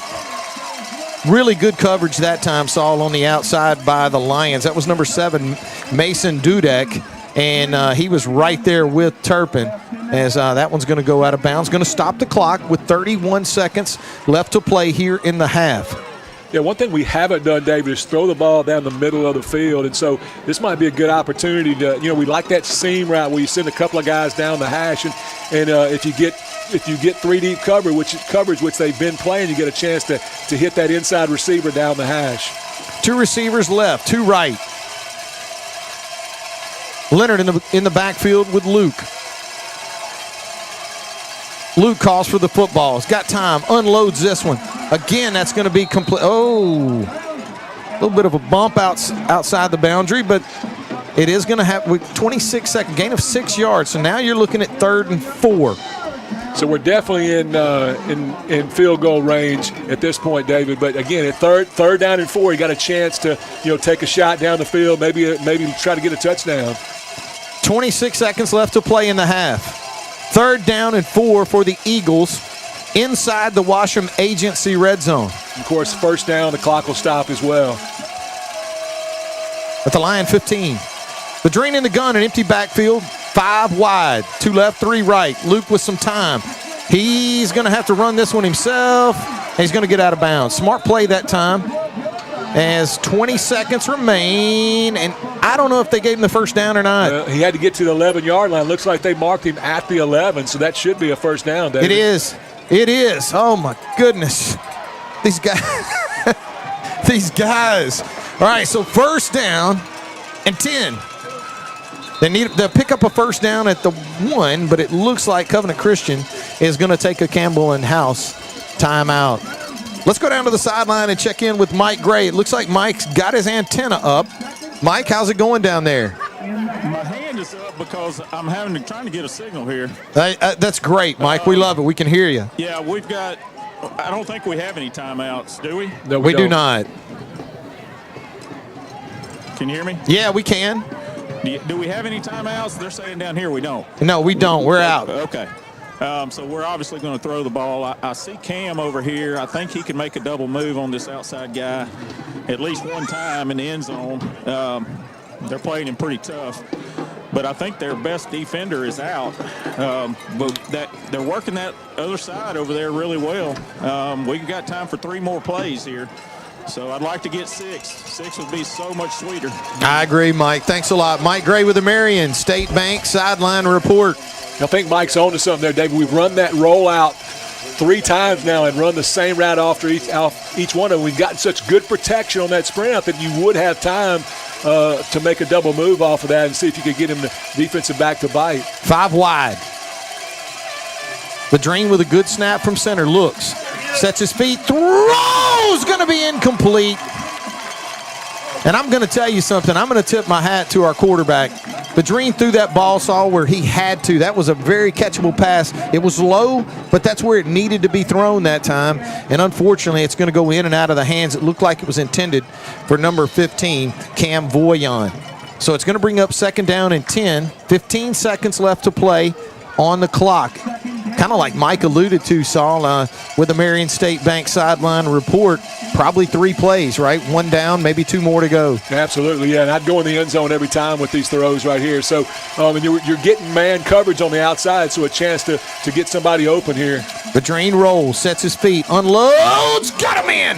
He's going to have to get up and hurry.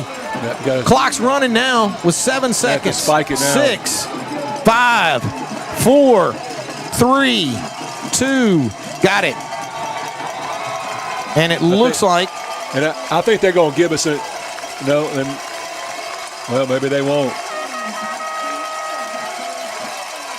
Yeah, I don't think there was any doubt we weren't going to get that call. Well, and there's a situation, 2 things right there, David. First of all, with no timeouts left, you cannot throw the ball in the field of play and take that chance to get tackled. The second thing is the shotgun hurts you right there, because if you could go underneath the center and take that snap and spike it, you would have saved a little bit of time. Well, you'd have saved a second. That's right, and that hurt us right there. So cost yourself what I think probably for sure could have been 3 points. But again, can't throw that ball short of the end zone right there when you have no timeouts left. Well, the Eagles are going to go in with a halftime lead, 3-0. Let's go down to the sideline before we take our break and check in with Mike Gray and Marion State Bank sideline report. Boy, tough way to end the half there, Mike. Well, yeah, that had to go in the end zone. Anything outside, we weren't going to have a chance. But we get the ball second half, so hopefully we'll go down. We figured a few things out on that drive, and I think we're going to be able to move the ball a little better. Obviously, they've got an opportunity to make some adjustments, but I believe we figured a few things out on this sideline. So going down the next time, let's maintain the ball and let's put it in the end zone. Absolutely. Thanks a lot. Mike Gray with the Marion State Bank sideline report. Eagles unable to punch it in right there at the end of the half, but they do take a 3-0 lead into the locker room at the half. We are going to take a break from here in Thibodaux. And unfortunately for us tonight, what that's going to look like is we're going to be off the air for a little while, but we're going to come back right at halftime, maybe right before halftime starts. And we're going to have some commercials. We'll have some things playing, but we will be back. We're going to do the best we can in the situation that we have. Saul, you got anything you want to add before we take our halftime break? No, I think it's just, crazy that 2 teams scoring as prolifically as these 2 have this year end up in a 3-0 ball game at halftime. But that's what you get with playoff football. It's a battle, 2 good defenses, and again, you got to feel pretty good about yourself, I think, if you're OCS. I hate that we didn't score right there, but we found a way, I think, to run the football a little bit better there at the end of the first half. And also, again, they are reeling, having lost number 4 and number 1, and I just don't see any signs with those 2 guys that they're going to be able to come back in the second half. So, tough break for them, because that's so much of their offense that's hurt right now. And so, man, you just got to keep fighting. As Coach Fitzhugh always says, it's a 4-quarter ball game, and man, I think we're going to be in for a good one in the second half. It's only one half. It's only one half. It doesn't count. It doesn't count. You got to come back out and finish this thing. We're going to take a quick break. I say a quick one. We'll take a little break from here in Thibodaux, Louisiana, as the Ouachita Christian Eagles are going to take a 3-0 halftime lead over the Covenant Christian Lions. You're listening to Ouachita Christian Eagle football on the Ouachita Christian Eagle Sports Network. Hey sports fans, this is Ashton Smith with Shelter Insurance. We are a local agency that specializes in providing the best coverages and service for our clients. We offer all your insurance needs such as auto, home, life, and commercial. We would love the opportunity to earn your business. Please call us at 318-343-3582. You can find us at Facebook or at 205 Old Bastrop Road in Monroe. We are your shield. We are your shelter. Forsyth Family Medical Clinic with Angela Hamby. Here's what patients have to say. Angela is an excellent healthcare provider. She has knowledge, compassion, and integrity. As a single parent, it's nice to have a medical clinic that makes you feel welcome. Most clinics are just another visit to them. Forsyth Family Medical treats you like family. Make Forsyth Family Medical Clinic with Angela Hamby your home for family health care. 5000 Forsyth Bypass in Monroe. There's no better time to get rid of those glasses or contacts. Now with the latest in LASIK, all laser eye LASIK, safe and ultra precise. Call for a free evaluation. 318-32-LASER, 318-32-LASER. Make the high humble decision for your LASIK care and clear vision.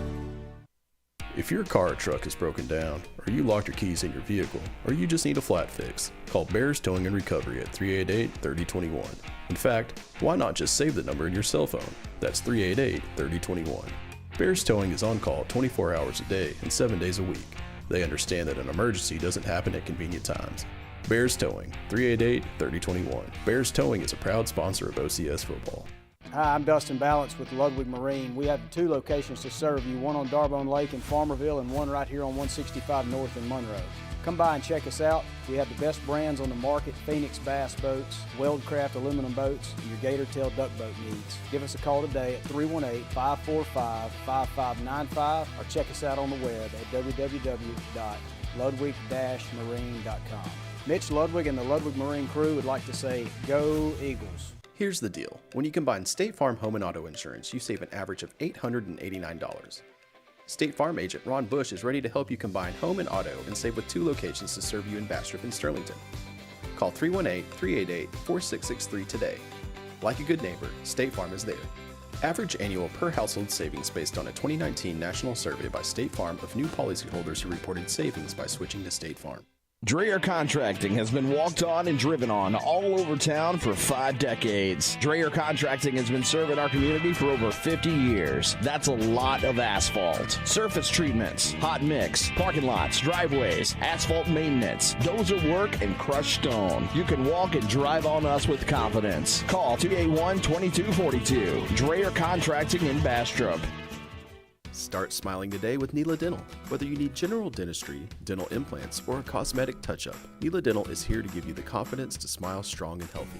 They offer state-of-the-art treatments with everything performed in-house in 2 convenient locations, Tower Drive in Monroe and Highway 2 in Farmerville. Feeling nervous about your visit? No worries. Neela Dental offers sedation options tailored just for you. So why wait? Start smiling today and visit neeladental.com. Neela Dental would like to wish OCS the best this season. Go Eagles! Everyone likes to be on the winning team, but there are always many obstacles in the way. Join us at Forsyth Church of Christ, where we celebrate overcoming the hurdles and struggles of life together. We are a community of faith, supporting each other's victories. Come as you are, and let's tackle life's challenges together. Join us at Forsyth Church of Christ this Sunday at 10 a.m. Visit facoc.org for more information. Go Eagles! Trinity Diamonds Direct, 201 Blanchard Street in West Monroe. Wholesale jewelry with integrity. They provide honest, professional experience while offering stunning diamonds and fine jewelry at or below wholesale prices. And we do custom pieces by appointment. Engagement rings, tennis bracelets, pearls, earrings, necklaces, gemstones, loose diamonds, and jewelry repairs. Trinity Diamonds Direct, 201 Blanchard Street in West Monroe.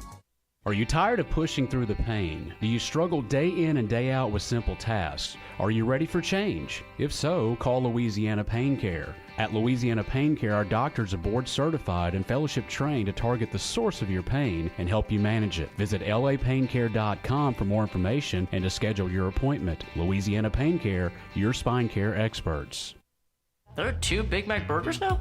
Never had a Big Mac.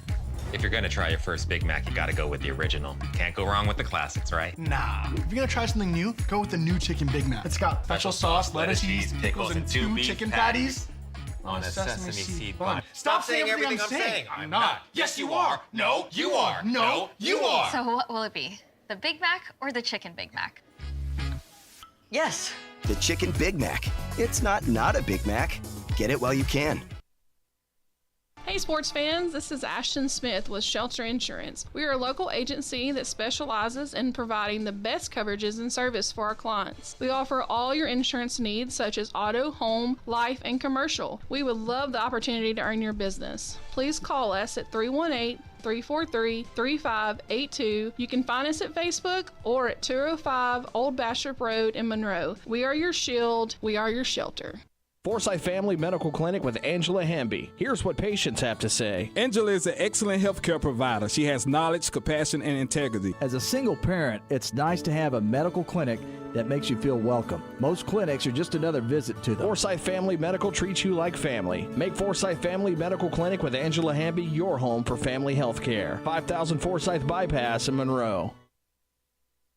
There's no better time to get rid of those glasses or contacts. Now with the latest in LASIK, all laser eye LASIK, safe and ultra precise. Call for a free evaluation. 318-32-LASER, 318-32-LASER. Make the high, humble decision for your LASIK care and clear vision.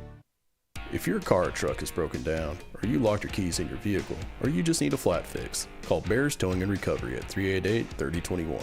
In fact, why not just save the number in your cell phone? That's 388-3021. Bears Towing is on call 24 hours a day and 7 days a week. They understand that an emergency doesn't happen at convenient times. Bears Towing, 388-3021. Bears Towing is a proud sponsor of OCS football. Hi, I'm Dustin Balance with Ludwig Marine. We have 2 locations to serve you, one on Darbone Lake in Farmerville and one right here on 165 North in Monroe. Come by and check us out. We have the best brands on the market: Phoenix Bass boats, Weldcraft aluminum boats, and your Gator Tail duck boat needs. Give us a call today at 318-545-5595 or check us out on the web at www.ludwig-marine.com. Mitch Ludwig and the Ludwig Marine crew would like to say, go Eagles. Here's the deal. When you combine State Farm Home and Auto Insurance, you save an average of $889. State Farm agent Ron Bush is ready to help you combine home and auto and save with 2 locations to serve you in Bastrop and Sterlington. Call 318-388-4663 today. Like a good neighbor, State Farm is there. Average annual per household savings based on a 2019 national survey by State Farm of new policyholders who reported savings by switching to State Farm.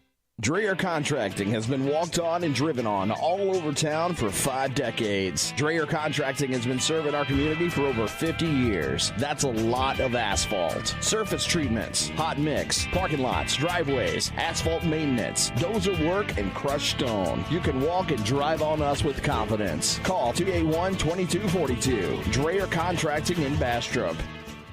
Start smiling today with Neela Dental. Whether you need general dentistry, dental implants, or a cosmetic touch-up, Neela Dental is here to give you the confidence to smile strong and healthy. They offer state-of-the-art treatments with everything performed in-house in 2 convenient locations, Tower Drive in Monroe and Highway 2 in Farmerville. Feeling nervous about your visit? No worries. Neela Dental offers sedation options tailored just for you, so why wait? Start smiling today and visit neeladental.com. Neela Dental would like to wish OCS the best this season. Go Eagles!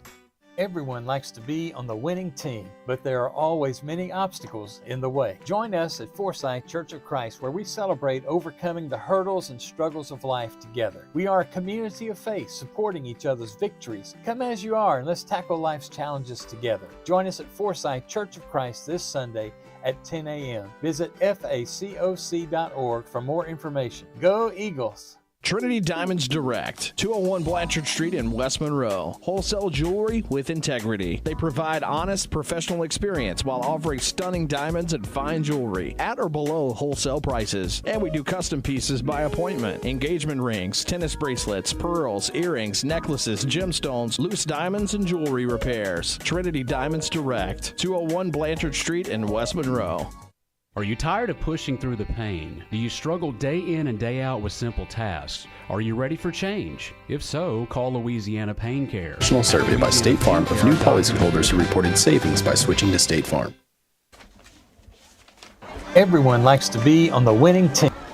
Welcome back in the Farm Bureau broadcast booth, brought to you by Agent Chris Thomas.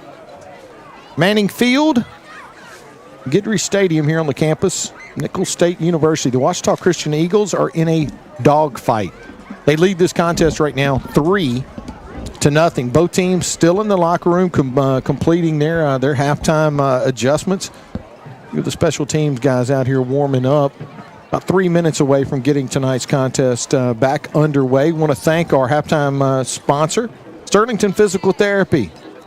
Sterlington Physical Therapy, located at 8649 Highway 165 North. Call Craig at 318-235-9326 to set up your appointment. And as always, and I got to tell you, Saul is over here feverishly tabulating scores from around the area, or I say the area, around the state tonight.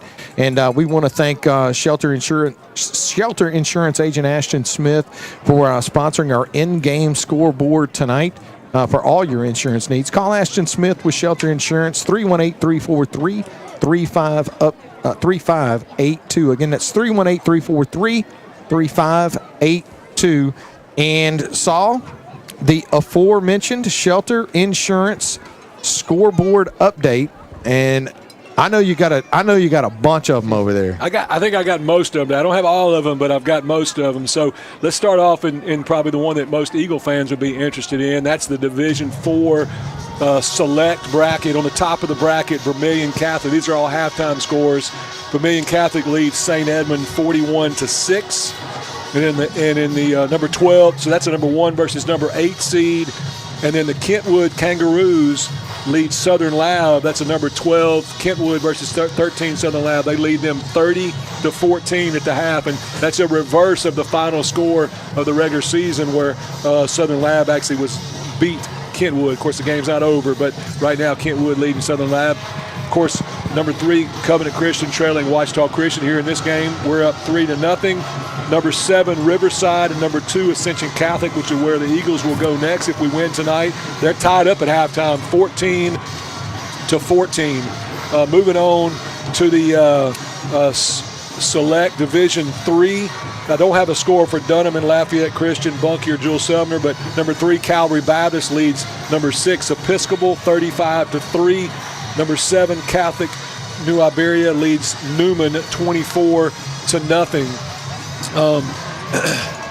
Let's see. Let's move on to some that'll be a little bit more interesting here. So Bird, this is in Division 1 Select. Alexandria, Ash is leading Bird. That's a number 2 versus number 10 seed, 28-20. In the Division 1 non-select, number 1 Neville leads Chalmette 14-7. Number 21 West Monroe is tied up with number 4 Central of Baton Rouge 7-7.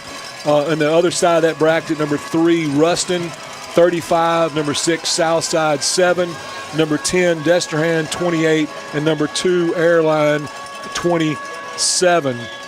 In the Division 2 non-select bracket, number 1 Franklinton 20, number 8 Lakeshore 20. Number 5 seed Iowa 7, number 4 seed Franklin Parish 22. They lead that game 22-7. Number 6 seed Plaquemine 21. They lead number 14 seed Opelousas 21-8.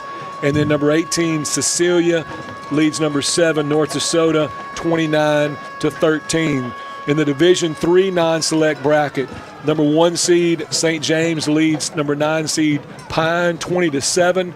Number 5 seed Union Parish leads number 4 seed Kinder 28-14. And number 6 seed Sterlington leads Oak Grove 36-20 at half. And then number 7 Gina trails number 15 Lourville 14-12. In the Division 4 non-select bracket, number 1 Haynesville leads number 9 seed Welsh 16-0. This is a shocking score to me. Number 12 seed General Trash leads number 4 seed Jeanerette 30-8. Wow. And number 6 seed Logansport leads number 19 Franklin 14-0. And number 7 seed Mangum in a tight ball game with South Plaquemines. They're down at South Plaquemines. That's the number 2 seed. South Plaquemines leading them at half 14-12. That's all I got. That's all? Missing a few, but I got most. More than a mouthful. Thanks a lot, Saul, with the Shelter Insurance in-game scoreboard update. As the Eagles have they finished their pregame warm-ups. They're on the sideline. They're ready to go. This game's about a minute as kind of late getting out on the field where the Covenant Christian Lions, they're still trying to finish their halftime agilities as they get ready to get the second half underway. And got some halftime stats too, David, if you want to hear absolutely. those. Yeah. So first downs, OCS with 13, Covenant Christian with 11. The Eagles rushed it 16 times for 52 yards. Covenant Christian rushed it 12 times for 66 yards. That was an average of 3.2 yards per rush for the Eagles, 5.5 per carry for Covenant Christian. The Eagles threw the ball 18 times and completed 12 for 82 yards and no interceptions. Covenant Christian was 6 of 9 for 26 yards and no interceptions. Total plays, Eagles ran 34 plays for 134 yards. Covenant Christian ran 22 plays for 107 yards. The Eagles averaged 3.9 yards per play. Covenant Christian 4.9 yards per play. And, of course, there was one turnover in the first half. The Eagles had no turnovers. Covenant Christian had one turnover. Third down conversions, the Eagles were 5 of 11. They did not attempt a fourth down conversion. Covenant Christian was 3 for 5, 1 for 1 on fourth down. The Eagles didn't give up any sacks. Covenant Christian gave up 1 sack for a loss of 4 yards. Of course, the Eagles tried 2 field goals in the first half. They made one, missed another. Covenant Christian did not try any field goals in the first half, and so that gives us a 3-0 score. Ouachita Christian up at halftime. It looks like the Eagles are going to receive this kickoff. We want to thank everybody for tuning in to the Sterlington Physical Therapy halftime show as we get ready to get the second half underway. Also want to give thanks to Shelter Insurance agent Ashton Smith for our in-game scoreboard sponsor tonight. The Eagles are going to send Jude Turner deep, so I do not know if the Lions are ready. And we haven't returned a kick so far tonight. This will be the first one of the evening. They're going to get their leg into this one, and this one's not going to go to Jude, but it's going to be fielded by Tristan Raymond. Raymond with a really tough run, so I've done a really good job on special teams so far for the Eagles. As Tristan's going to take that one out, looks like they'll spot it around the 28-29 yard line where the Eagles will set up shop just shy of the 30-yard line. And it looks like right at their 29. So, again, we talked about in the first half, one of our big keys on offense was we got to be able to run the football, establish the run. And so, as we mentioned, right before the end of the half, we didn't have a lot of time, so we couldn't keep it up. But we found a little something with maybe a little bit of a counter run where the Eagles pulled a couple of backside blockers and had some nice yards on several runs. First down and 10 for the Eagles opening drive of the third quarter. Keeping this one on the ground with Macon. Leonard's got some running room. He's across the 40. Going to have more than enough for a community pharmacy first down, almost on cue, Saul. As you mentioned, the Eagles finding a little something. Leonard picks up 14, and that'll move the chains. The Eagles now with the ball first down and 10 at their own 43-yard line. And that was the run right there. They run it to the left side. They pull the backside guard and tackle. Great job of opening up and hole. He almost broke that one for a much longer game. First down and 10 for the Eagles, opening possession of the second half. Moving the football. Dream pulls this one down quick. He's got a first down and more. And he's going to lose the football. And there's got to be, he was down when the ball came out. Yeah, looks like.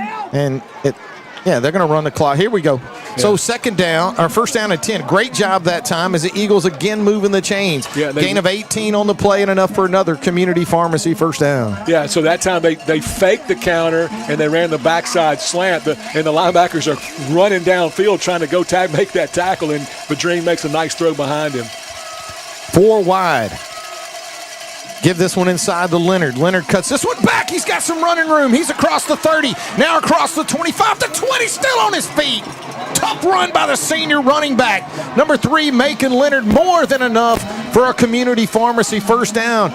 Gain of 22 yards on the play. The Eagles inside the Washam Agency red zone, Saul, at the Covenant Christian 18-yard line. Once again, the same play. They run that counter back to the left side. And I'm sure you guys have talked about it on the broadcast, but since the first time I've been up here, I've really seen a change in Macon Leonard over the last 3 or 4 weeks in terms of how he runs the football, making a lot better decisions and running really hard. Keeping it on the ground to Leonard. He's got some running room. Bounces inside the 10.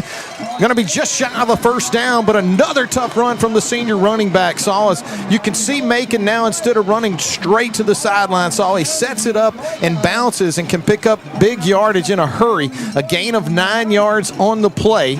It's going to be second down and 1 at the Covenant Christian 8-yard line. And the Eagles going to bring in an extra tight end right here, David, or bring in a tight end. Well, actually, they got 2 tight ends in the ball game, Ridge Coates and number 7, Cooper Russell. Badrine with 2 running backs in the backfield with him, Turner and Leonard. 1 receiver wide left is Turpin. 2 tight ends, part of the set. Badrine gives this one inside. 5, touchdown, Ouachita Christian. Macon Leonard is going to take it in from 3 yards out, or actually That's going to be 8 yards out for the first touchdown of the night. Tough run inside and great blocking by that Eagle offensive line. Yeah, the Eagles went unbalanced line to the left that time, and that's the side they ran to. And the little guy, number 21, who's giving us so much trouble, he actually got some penetration that time, but the Eagles able to make him miss, and a great run by Macon Leonard. Again, we talked about being physical up front at the beginning of the ball game. We didn't see it until the very last drive of the first half, and we certainly saw it on the first drive of the second half. Extra point attempt is up, and it's good as Gavin adds to the lead as the Ouachita Christian Eagles now saw with a 10-0 lead and a great tempo-setting drive to start the second half. Let's go down to the sideline and check in with Mike Gray and a Marion State Bank sideline report. You with us, Mike? I don't know if Mike's with us or not. They must not have been able to find the antenna. But a great way to start the second half, Saul, as the Eagles take the opening drive here in the second half, and they take it the length of the field and add a touchdown to a 3-0 lead. Well, I can tell you what Mike Gray would have said if we'd have gone to him down there, David. As a former offensive lineman, he would have been ecstatic about that opening drive because that was all about the offensive line right there, establishing that line of scrimmage, and you saw that push that we didn't see in the first half. And, another thing that we haven't really talked about a lot is fatigue. A lot of these guys for Central Catholic have to go both ways. The Eagles have some too, but, again, it looked like we just have leaned on them on these last two drives and just done a great job of establishing that line of scrimmage and running the football. Well, Gavin is lining up, Saul, for another sky kick. And that's what we're going to get. And the Eagles are closing in on this one. And I'll tell you what, this could be a problem. Going to have a penalty marker on the play, but that is not giving them the football at the 50-yard line is not ideal. As we do have a penalty marker, probably going to be a hold or a block down field. A face mask on us, David. I'm not sure, but the officials are definitely not moving towards. It's going to be holding against Covenant Christian. They'll mark this off 10 yards, and that's where they'll have the ball. Yeah, again, we talked about number 4 being their dangerous return man. He's had 4 kickoff returns in the year, and he's no longer in the ball game. And, we kicked deep to him to start the game. They're good return man. Now he's not in the game, and we're kicking it short. It certainly worked out well for us the first time we did it, but that time they took their best running back, number 5, who's Connor Lally, and we kicked it right to him. And as you mentioned, we were lucky right there to get the hold, or they'd have been in our territory. The Lions going to start their first drive of the second half. First down at 10, their own 27-yard line. Trosclair in the shotgun, one running back with him in the gun. They keep this one on the ground. The Eagle defense is all over him. Lally has got nowhere to go. Penetration all over the field that time. Saw a loss of 3 yards on the play, and that Eagle defense is flying to the football right now. Yeah, Landon Waller didn't make the tackle, but he was back in the backfield just about at the same time they made the handoff. And just again, you look at the offensive side of the ball for the Eagles, and they're establishing the line of scrimmage, and the defensive front of the Eagles is also controlling the line of scrimmage with getting a lot of penetration. Second down and 13 after the loss of 3. The Lions now with the ball at their own 23-yard line. Trosclair in the gun with 2 running backs with him. Good snap from center. He looks to throw. Puts a lot of air into this one. He's got a receiver downfield. It's going to be incomplete. And probably pass interference there, and probably not a bad pass interference, actually, Saul. It's going to be a 10-yard penalty in high school. Everybody's moving down the field, but it's 10 yards. Yeah, no, Patrick Turpin was beat that time, so it was a great pass interference because if not, he would have given up a touchdown right there. And, again, can't let those guys get behind you. Really, the only deep threat they have on the field right now is for them is number 2, Bailey Streams, and that's who they went to. And they've done a good job of throwing the deep ball all year. But, obviously instead of giving up a 60-yard or 70-yard touchdown, whatever it would have been, I guess it's a 10-yard penalty, 15-yard penalty for pass interference. So probably definitely was a smart play by Patrick Turpin. So if you'll notice, too, a lot of empty set in the first half. They're coming out with personal protectors now to try and protect Trosclair. This time he's got a designed run, and the Eagles are going to sniff it out. Nice job. And I want to tell you something, Saul. Stacey Shaw goes in for the initial tackle. He misses it, gets back up on his feet, and is able to be part of finishing Trosclair off. A gain of 3 yards on the play, and it's going to bring him 2nd down and 7. Yeah, and again, probably because of not having the two Carter brothers right there, their next best offensive player is number 10, Carson Hebert. Usually you don't see him and Lowley in the game at the same time, but I think because of losing those two guys, you're seeing them both back there, maybe to protect, but also just to give them another weapon in the game since they don't have those other two guys. Trosclair gets a good snap from center. He looks to run, pulls this one down and throws. This one's up and in. Turpin got it! Turpin got it! He's going to pull it down at the 22-yard line. Unbelievably athletic play that time by Turpin as he goes up and high points at Saul and is going to haul that one in and give the Eagles the football. Well, as we mentioned earlier, Streams is really their only deep threat, so we had him double covered that time and might have had a chance to get it to him, but there was so much pressure by the Eagles that he just couldn't set his feet and get it down as far as he wanted to, and he underthrew it. And as you mentioned, Turpin with a great interception there as he catches it falling on his back, and big turnover for the Eagles there. 1st down and 10 for the Eagles. Ball at their own 20-yard line. Bedreen in the shotgun. 2 receivers left, 2 right. Leonard joins him in the gun. Good snap from center. Quick throw out in the flat. And that's going to be complete to Turner. And Turner saw it looked like they may have had him dead to rights. We talked about it earlier. It's really difficult for one man to bring him down. He just runs away from the defender, picks up 6 yards. Going to bring up 2nd down and 4. Yeah, that's not usually the way it happens, though. Usually he runs over somebody. That time he actually made a move and made a man miss. And just, good feet Jude Turner has. And the defensive man out there was there to make the play, and just hard to bring him down. 2nd down and 4 for the Eagles. Ball at their own 26-yard line.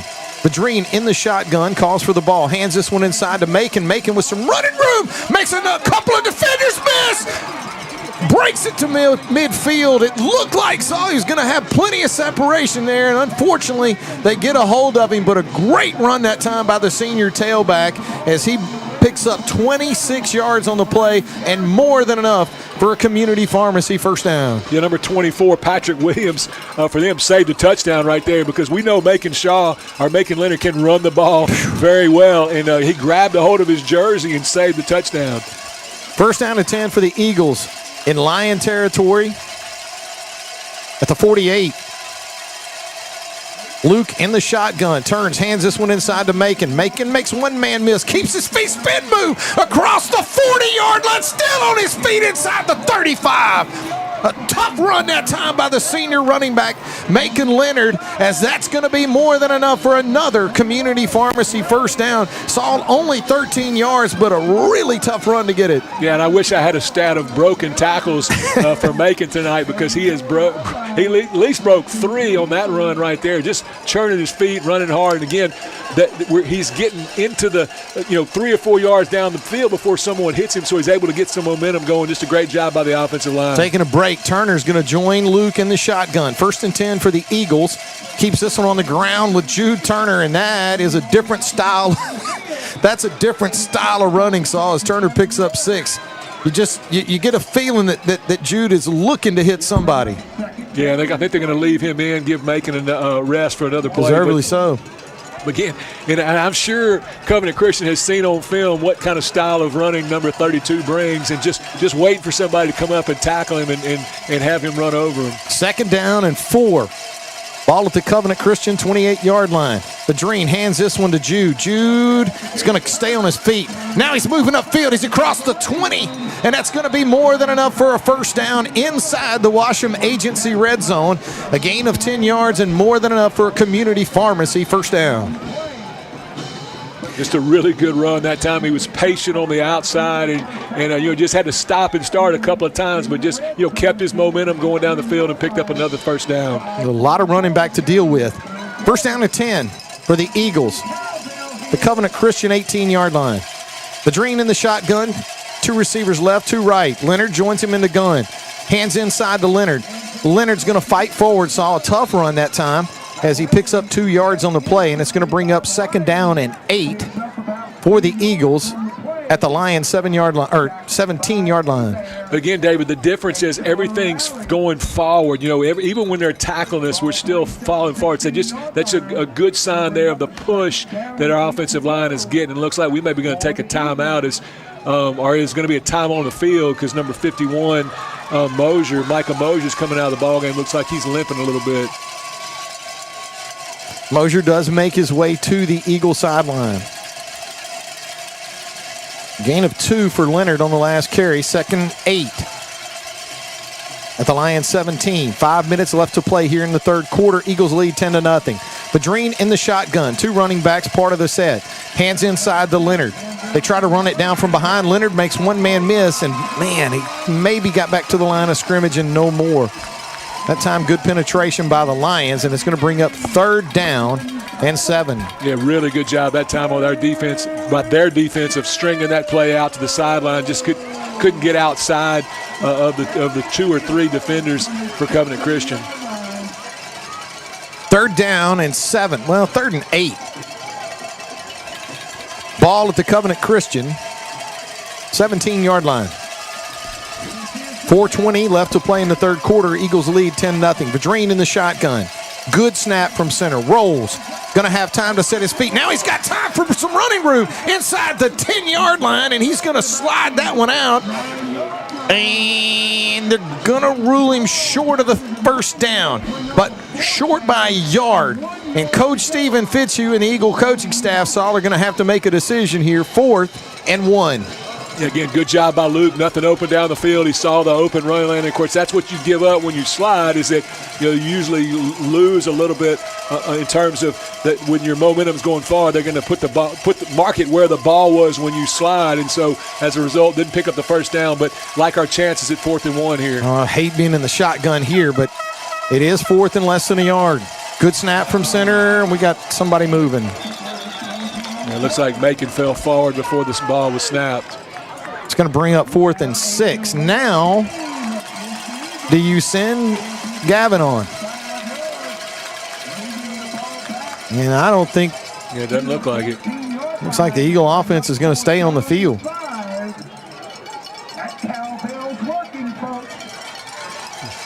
13-0.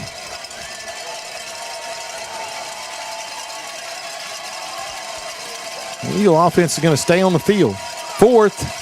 Oh, it's saying 5. I mean, to say 5, but maybe more like 5.5, close to 6. It's a long 5 yards. Eagle offense stays on the field. Badrine in the gun. Send a man in motion. Turns. Luke's got plenty of running room. He's inside the 10. Now he's at the 5 before he goes out of bounds. Look, you know what? I like the field goal there. I'll just tell you that right now, Saul, but I will tell you this. What a great play call that time, as Badrine is going to pick up more than enough for another community pharmacy first down inside the Washam Agency red zone. Now the Eagles looking at 1st and goal at the 5. Yeah, and I believe that was a design run all the way. Of course, he had his tight end, number 7, Cooper Russell, on the outside. They were holding him, but I think he may have been blocking because Luke didn't really look to throw right there at all. He was taking off for the first down and, of course, made it easily. Badrine in the shotgun, turns, hands inside to Leonard. Penetration in the backfield that time. Macon gets hit probably 3 yards deep, and does good to fall forward to pick up 1 yard. So you're going to be looking at 2nd and goal now at the Lion 4. Yeah, they're taking a lot of chances on defense, David, with some run blitzes that time. And number 27 was able to sneak through the line on a linebacker blitz, and as you mentioned, hit Macon in the backfield. 2nd and 4. Well, 2nd and goal at the 4. 2 minutes and 30 seconds left to play in the third quarter. Eagles lead 10-0. Trying to add here. Badrine in the shotgun. Sends Turpin in motion. Hands this one to Leonard, and again, penetration in the backfield, except this time it's going to be a loss. 3rd down. Loss of 1 is going to bring up 3rd down and 5. Well, 3rd and goal at the 5. Yeah, 2 plays in a row right there where they had really good fit. They're just shooting a gap, and they're just beating us to the spot. And I think that was number 55 for Covenant Christian that time, doing a great job of stopping us in the backfield. 3rd down and goal for the Eagles. Trying to add to a 10-0 lead. Vadrine in the shotgun with an empty backfield. 2 tight ends, 2 receivers. Sends a man in motion. He's going to fake it, keep it himself, and he ain't going to get there. Gain of 4, so it's 4th and 1. Yeah, and I think you run that day because you're thinking about going on 4th down that time. Didn't have to make the touchdown, but now it's going to be 4th and really short here. Jude Turner will enter the game. Saul, this is just one of those plays. It's just a huge momentum shift. You get this, and boy, it's a big push, a big positive for you. You don't, and it just switches immediately. 4th and goal at the 1.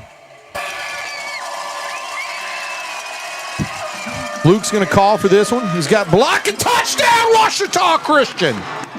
Luke Vadrine is going to take it in from 1 yard out. And I will tell you this, Saul, the Ouachita Christian offensive line doing a great job, but those 2 running backs in the backfield with him, phenomenal job of sealing that thing off and giving Luke an unfettered access to the end zone. Yeah, really good block on the outside by Jude Turner, as you mentioned, and great job by Luke Vadrine on that drive. Drew Vadrine as well, making those calls where he had played a vital role in 3 plays there running the football. Really, you could say 4. The play before that where he gets down to the 1 yard line allowed us to go for it on 4th down. And Gavin on for the extra point attempt. It's up, and it's good. So here's the thing, that's why Drew Vadrine is a football coach, and I'm up here doing radio. Because that was as well called as I'll tell you what, just a great job, like you said, Saul, of execution, but also a great job of calling as the Eagles are going to add now to the lead 17-0. Let's go down to the sideline and see if we can catch up with Mike Gray and a Marion State Bank sideline report. Mike, can you hear us down there? I'm going to tell you that counterplay on that first drive is what changed this game, because I'm watching their backers and they're keying on running backs, and they were just flying in. And you notice on that last section of that drive, we didn't counter, and they were flying in and stopping us. 1 yard gain or no gain. And I think that's the key. And then getting outside, just outflanking them on the outer edge, I think is the key. And if we can keep running the ball, keep the clock rolling, we should be okay.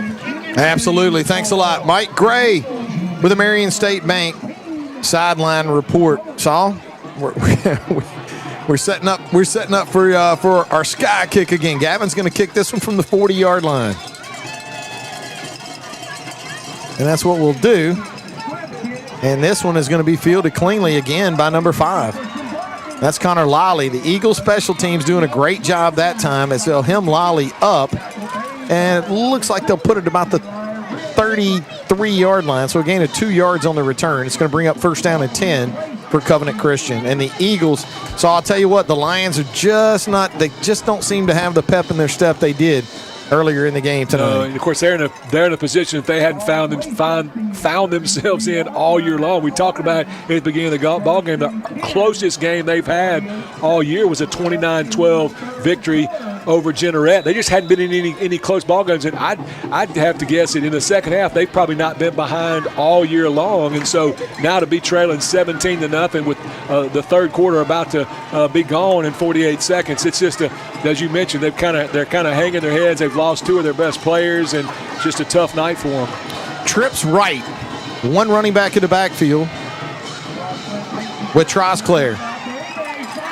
They're going to find a little bit of running room that time with number 10, Hebert. Carson Hebert is going to pick up a good chunk of yardage, gain of 7 on the play. It's going to bring up 2nd down and 3. Ball now at the line, 40-yard line. they threw it to him so deep in the backfield that time. I thought it might be a halfback pass the way he took it to begin with, but they just got it to him deep. And he's a tough runner. I mentioned earlier they use him a lot of times in short yardage in goal line situations as a wildcat quarterback because he's a physical downhill runner. Real good run there on first down. Trosclair in the shotgun. Good snap from center. Looked like Lally had a head start. And he'll have a first down on the play. Definitely looked like he was moving before, but it's going to be a first down regardless. And that's probably, it's officially going to end the third quarter of play, a gain of 10 yards. And that brings it into the third quarter. The Ouachita Christian Eagles leading this contest right now 17-0. And we always want to take an opportunity to thank Randall's Captain Avery Seafood and Specialty Meats for being our third quarter sponsor. For all your tailgating catering needs, call Randall today, 318-388-2278. The fine folks at Randall's Captain Avery Seafood and Specialty Meats done such a great job with everything that they do down there. And of course, longtime supporters of Ouachita Christian Eagle football and Ouachita Christian Eagle athletics. I want to thank, again, the fine folks at Randall's Captain Avery Seafood and Specialty Meats. First down and 10 off of the Lally run, a gain of 10. It's going to set up first down and 10 for Covenant Christian at midfield. Lally is deep, and he saw even behind Trosclair in the gun. 3 receivers to the right. And again, another head start. Not that it's going to help him this time because the Eagles are going to rally to the football. There's going to be a loss on the play. Donnie's going to say 2. It's going to bring up second down and 12.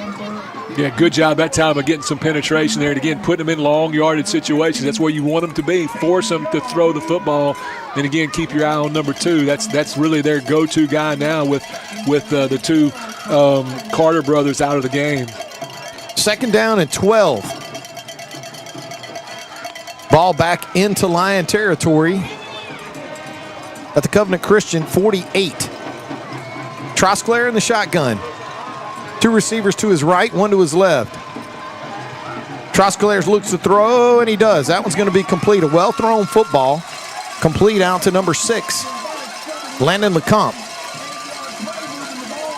And LeCompte is going to have 7 on the play, and it's going to bring up third down and 3. Actually, gain of 9. Yeah, they did have a loss on the play. So actually, third and 3. They put this football at the Eagle 40. Well, saw him waiting for him. He's moved it 3 times. We're going to call it the 43-yard line. Third down and 3. That's the big thing. Trosclair in the shotgun. 2 receivers, actually 3 to his right. Lines moving from right to left on your radio dial. 1 receiver to his left. Trosclair's going to keep this one himself. He's got nowhere to go, and the Eagles are going to stop him. They're going to rally at the football. It's going to be a big loss on the play, and it's going to bring up a big fourth down. Loss of, 7 yards on the play. Fourth now and 10 here in the fourth quarter, down 17. So you got to think they're going to try to pick this one up. Yeah, I really wasn't sure what they were trying to do there, if they were trying to sprint him out or run him, but whatever they did, there was just a wall of Eagles as he was trying to run, had nowhere to go. Didn't even have time to throw the ball away that time. So got an update in the third quarter. Ascension Catholic's just taking the lead over Riverside 21-14. Fourth down and 10. Trosclair's going to send a man in motion across the formation. He's got some time, sets up a screen, and we got nobody out there. And now we do. It looks like he's going to be short. He is going to be short. Should be first down Eagles, but we got to wait on the call. First down, Ouachita Christian. Eagles defense holds. Gain of 8 yards on the play. He needed more, and he didn't get it. Yeah, the Eagles are going to take over on downs. And a really good job of setting up the screen by Covenant Christian, but an even better job by Eli Gray of getting over there and stopping them short of the line to gain. Great fourth down defensive stop by the Eagles. Saul, I thought they had the first down for sure. I mean, they set it up beautifully, but the Eagle defense, again, as you mentioned, closing to close the door. First down and 10 for the Eagles. Now with 10 minutes left to play in this football game. And a team that can run the football can end the football game. 2 receivers left, 1 right. 2 running backs in the backfield with Luke. Sends Turpin in motion across the formation. Motion's back, and they give it to him. Turpin with some running room. He's across the 40. Now he's going to be in a bind. No gain on the play. He'll get forward progress. 2nd 10. Yeah, really good job that time by number 10, Carson Hebert for them. It looked like to me that Turpin was fixing to go for a long way with nobody there, and he came out of nowhere to stop him with it looks like no gain on the play. 2nd down and 10 for the Eagles. Ball at the Eagle 42-yard line. Clock running with 9:40 left to play in the contest. Vadrine in the shotgun with 2 running backs with him. Turner and Leonard. Play. Oh, that one's tipped. Tipped right at the line of scrimmage, and that's going to be knocked down. So I'm going to bring up 3rd and 10. Boy, this is one of those drives where if you could chew up some of that clock, you could almost put this thing out of reach. Instead, the incomplete pass. I tell you what, I'd like to take number 21 home with us and suit him up in an Eagle uniform next week. He has played some some great football. Well, let's tonight. tell everybody at home, what's his height and weight again? He's 5'5", 145 pounds, and probably made more plays than anybody I know for sure on their defense. 3rd down and 10. Luke looks to throw, throws this one out to Turner, and this is going to be a problem if you're wearing maroon. Oh, he's still on his feet.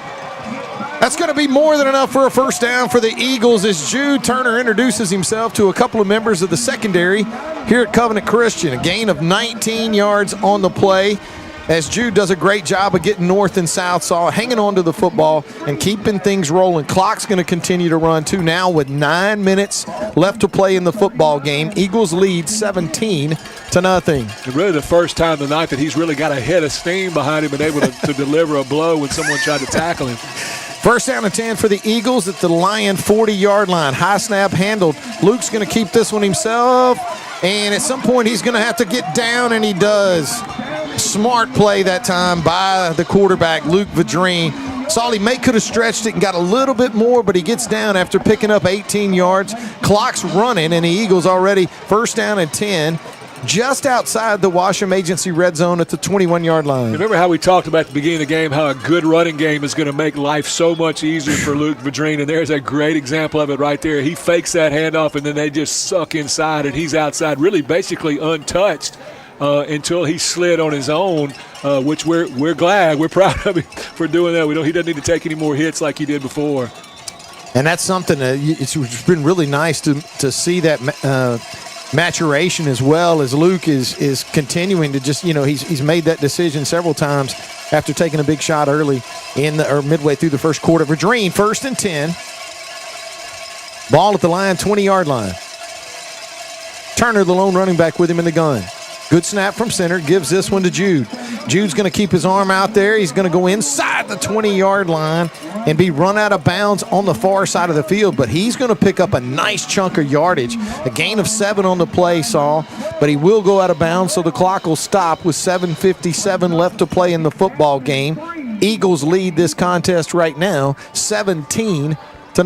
And everything's just downhill right now, David. There's just such a big push by the offensive line, and the Eagles just leaning on those 2 big backs that we've got in Jude Turner and Macon Leonard. Both of them just doing a great job of just pushing the pile and not getting stopped by one person. Vadrine turns, hands this one inside to Turner. Not one man. No, it's going to take more than one.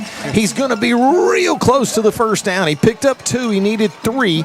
So it'll bring up a big 3rd down play here. Saw clock continuing to run. Now inside 8 minutes with 7:43. I think if you pick up this 1st down, Saul, and you get close enough, right now you're definitely within range of a Gavin Polk field goal, but a touchdown here, it's going to make it almost impossible for you to come back from. 3rd down and 1. Big play here. Although we know what the Eagles would do if it was 4th and 1. Vadrine is going to let the play clock wind down. Inside of 5. Calls for the ball. Hands this one to Turner. Turner's at the 10, inside the 8. More than enough for another community pharmacy 1st down inside the Washam. Now we got Now we got penalty markers on the play, and it looks like this one, Saul, may go against the Lions. Oh, yeah, definitely. It's going to be against my man, number 21. I don't know. He plays big, and that time no need to do it. He actually made a good play making a tackle in the open field. I mean, the smallest guy on the field, we don't see those kind of guys bring Jude Turner down very often, and I don't know what the problem was, but he just kept on going after me even when Jude had turned around, and it looks like they're going to be a personal foul penalty on him. It is a personal foul penalty against the Lions. Costly penalty as they'll be half the distance to the goal. They'll put this one first and goal at the 5-yard line inside the Washam Agency red zone. And by the way, Saul, Donnie is not going to give them the 5-yard line. It's going to be the 4, so I do stand corrected. First and goal for the Eagles at the Lion 4-yard line. Inside of 7 minutes left to play in the football game. Eagles with 2 running backs beside Luke Vadrine in the shotgun. 2 receivers to his right, 1 to his left.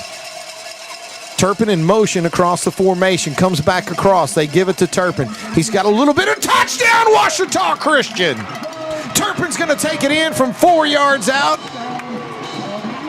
And he's going to put another Trinity Diamonds direct touchdown on the board. And a really good run by Turpin that time. That was a speed sweep designed to go outside, but he saw the whole inside cut on a dime and got up inside and scored the touchdown. Really, really nice run by him. Nice run that time by Turpin as he'll do the honors of holding for the Gavin Polk extra point attempt.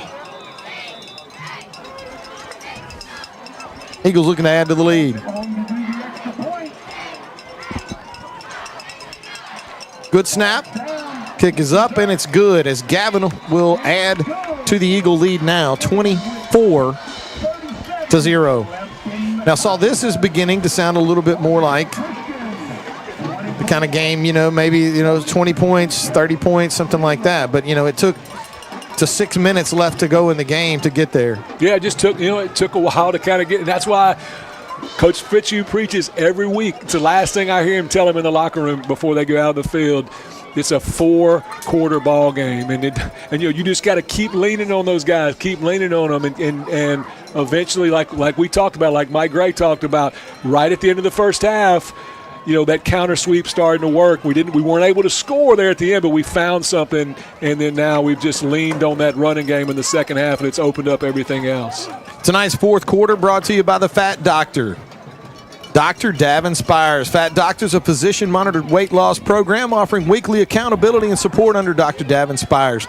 They use a 3-prong approach consisting of ketogenic diet, intermittent fasting, and exercise to get you to a healthier new you. Weight loss medications now available. Find them at social media under the Fat Doctor Monroe. Or give them a call today, 318-503-4441. 4th quarter sponsor, the Fat Doctor, Dr. Davin Spires. And it looks like Gavin Polk's going to get his leg into this one. He's going to drive this one deep. And this one's going to be real deep, as in into the end zone deep. No return. First down and 10 for the Lions at their own 20-yard line. Yeah, that's what I like to see right there. I mean, Gavin Polk, we've seen him do it over and over again. He can kick that ball in the end zone, and not sure what the thought was behind the sky kick. We saw it one time. It worked great. We found that open area and almost got a turnover by it. But, again, when you can pin your opponent at the 20-yard line every time, which Gavin's capable of doing, I think it's a higher percentage play. 6 minutes and 37 seconds left to play in the football game. Ouachita Christian leads this contest now 24-0. Eagle defense, I'm sure, Saul looking to pitch this shutout. First down and 10. 3 receivers to the right, 2 to the left, 5 wide, empty backfield. For quarterback, number 11, Owen Trosclair.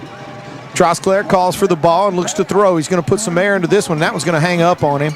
And it's going to be a great job that time defensively for the Eagles. So that's number 12, Aiden Eldridge. And Eldridge does a great job of swatting that one down. Nice coverage. Yeah, good coverage that time. Just needs to turn and look for the ball a little bit better. That's the kind of play that you're going to get. I mean, it was great that he knocked the ball out of his hands. That's the kind of play that you get interference on if you don't turn and look for the football. But, again, was able to swat it out. Great play by him. Incomplete pass is going to stop the clock with 6:30 left to play in the ball game. Eagles leading 24-0. Trosclair in the shotgun again, empty. 3 right, 2 left. Good snap from center, and Trosclair looks to throw. That was going to sail wide on him, but it's going to be complete. Out to number 2, Bailey Streams. Gain of 7 yards on the play, and it's going to set up a manageable 3rd down and 3 for the Lions here. Clock's going to stop as Streams goes out of bounds with 6:24 left to play.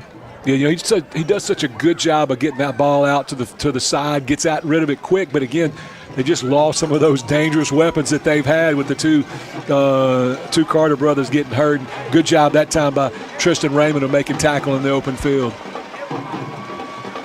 Trosclair again throws this one short to Streams. Streams cuts inside, and nobody there except the Eagles. Loss of 1 yard on the play. Or actually, they'll give him a gain of 1 on the play, so it is going to bring up another 4th down. 4th and 2 for the Lions. So this is going to be probably the last gasp for Covenant Christian here. If they can't convert, give the Eagles the ball deep in Lion territory. Yeah, big. I mean, this is the ball game for sure right here. You come up with a stop here, and the game's over. 4th down and 2. Ball at their own 28-yard line. Trosclair in the shotgun with 5 receivers. 3 right, 2 left, and an empty backfield. He's going to call his own number, and I don't know if he got there. I think they're going to run. Well, if they mark it where one of the officials is, they're going to give him that 1st down. I don't know how he got there. I mean, he clearly never went across the 30-yard line, but we're going to have a 1st down for Covenant Christian, and, you know, I guess it is what it is. So 5 minutes and 28 seconds. The clock's going to keep running as thought they may have stopped it, saw to move the chains, but I guess they didn't have to move them far. Trosclair in the shotgun. Looks to throw. And we got a wide open wide receiver. Looks like maybe that was number 17, Tristan Raymond. And Saul, I think you said it earlier in tonight's contest. We're going to have to keep people from getting behind us. And have done a pretty good job of that so far, but that touchdown pass covers 69 yards. And we weren't within 10 yards of the receiver. We went from one play of the game being over to now they're back. It's a ball game again, David. They got themselves back in it, and it was just a double move on the outside, and the young quarterback, Tristan Raymond, bit. And again, the only weapon they have on the field is Bailey Streams, and he gets behind the defense that time and makes the long touchdown reception. Looks like the Lions will be going for 2. 5 minutes left to play in the game. Eagles lead 24-6. Not sure here, but the Lions are going to go for 2, and again, out of the 5 wide set. Empty backfield. And I don't know. They're going to give him a touchdown or give him the 2-point conversion, so it's going to be good. So the lead is going to be 24-8. Yeah, cuts it to a 2-possession game there, David. So you got to.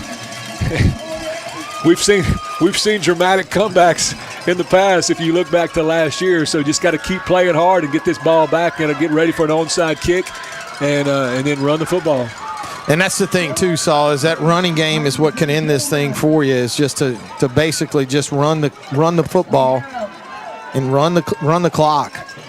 Not sure exactly how many timeouts are remaining for Covenant Christian. May have all 3. Ascension Catholic Bulldogs 28. So it looks like, Saul, they may be setting up for the onside kick, as you mentioned. But they do have their guys spreading out now, so. Yeah, I mean, I'd be shocked if they didn't do it. I mean, I guess there's still time to kick it deep, but the way we've been running the football, I mean, I wouldn't take a chance. I think I'd do an onside kick for sure. Well, the Eagles have the hands team in, and they've got everybody within 15 yards of the football. Jude Turner standing deep in case it is kicked deep. And it would appear that this is going to be an onside kick, but we don't know. And it is going to be an onside kick, going to be bounced around. The Eagles are, I'm not sure if the Eagles got it or not. I think they got it, David. Not ready for that one at all. Yep, they definitely got it.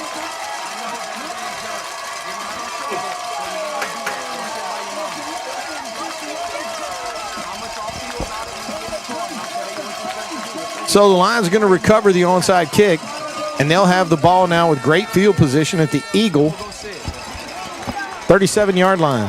First down and 10. And as lifeless as the sideline was for Covenant Christian only moments ago, there is renewed interest by the fans here in Thibodaux. And some renewed excitement on the sideline for the Covenant Christian Lions. First down and 10. This Eagle defense is going to need to go to work. And Saul, I can tell you this, we are man to man with nobody over the top on the outside. First down and 10 for Covenant Christian. 5 wide. Trosclair in a shotgun. Eagles do back off into more conventional coverage. Trosclair is going to pull this one down, throws it underneath, and it's going to be complete to Streams. He's going to have enough for a first down, and they'll move the chains. Gain of 13 yards on the play. Clock running now with 4:54 left to play in the football game. Yeah, the Eagles, we were definitely not going to give up a big throw that time as we backed way out of there, and then Streams just kind of sat down on the sideline, and good job of Trosclair finding him. Trosclair in the shotgun, again throws. This one's underneath. That's going to be incomplete, out of bounds. Clock will stop with 4:35 left to play in the football game. Eagles lead 24-8. Yeah, probably really one of the rare poor throws that we've seen from Trosclair time. He had Streams open on the outside and just led him too far out of bounds. Second down and 10. Ball at the Eagle 24-yard line. 4:35 left to play in the game. Trosclair with 5 wide receivers, 3 to his right, 2 to his left. Good snap from center. He looks to throw it, throws that one quick and underneath. It's going to be complete to number 27. First catch of the night for Peyton Trosclair, probably his younger brother, maybe older brother. Gain of 7 yards on the play, and it's going to bring up third down. Clock running now with 4:20 left to play. Trosclair, good snap from center, looks to throw and does. Got a receiver wide open, touchdown. Just like that, it's a 10-point game. Well, what a good route combination that time by Covenant Christian as they set Streams down short about 5 yards and then ran the corner route on the outside with Hebert, and a really, really good throw by Trosclair. And here again, this is an important 2-point conversion right here. As you can keep it to a 2-score ball game if you can stop them right here. So you look to see, it seems like you see Trosclair carrying the football in these big moments. They do have 5 wide to spread the Eagles out. And he'll get a good snap from center. He does call his own number. This time the Eagles are ready for it. He's not going anywhere. That was big right there. And what's even bigger is fielding an onside kick. But you ensure there that they got to do it twice if you were able to if you don't recover it right here. But certainly the odds would be in our favor to at least get one of 2 onside kicks. Well, I think we know what to expect at least. One would hope we do. Well, I will say this. Hebert, who caught the touchdown pass, is their kicker, and he is an excellent kicker. And so probably like our kicker, maybe has a combination of onside kicks that he can go to. Well, that would be my fear because I would think that he would. And I'll tell you this, you kick the same kick that he kicked only moments ago 10 times, we may only recover it half the time. I mean, that was a really tricky, spinny kick that got a really nice hop just when it needed to, and the Eagles are unable to handle it. I would expect we may see more of the same. Yeah, got to be aggressive in fielding that kick, too, Dave. You can't really wait on it, kind of like a baseball coming at you. You can't sit back on it. You got to charge it and go get it. We'll see, and it's going to be the same kick. It takes a high kick. The Eagles have this one. And they waited on it, too, and almost cost them. Looks like number 15, Cam Voyon, will come away with it, and it looks like there's a big penalty here, Saul. Either going to be unsportsmanlike conduct. Really tough to tell. You look away from this game for a brief moment, and you can't see, but. So it was definitely a different type of onside kick. That was the type where it bounced a couple of times and takes that high bounce. And 15, Cam Voyon for OCS did a great job of holding on to that football, but probably if he had to do it over again would have jumped up at the highest point and fielded it because he gave them a chance to knock it out of his hands. But it is a personal foul against the Lions.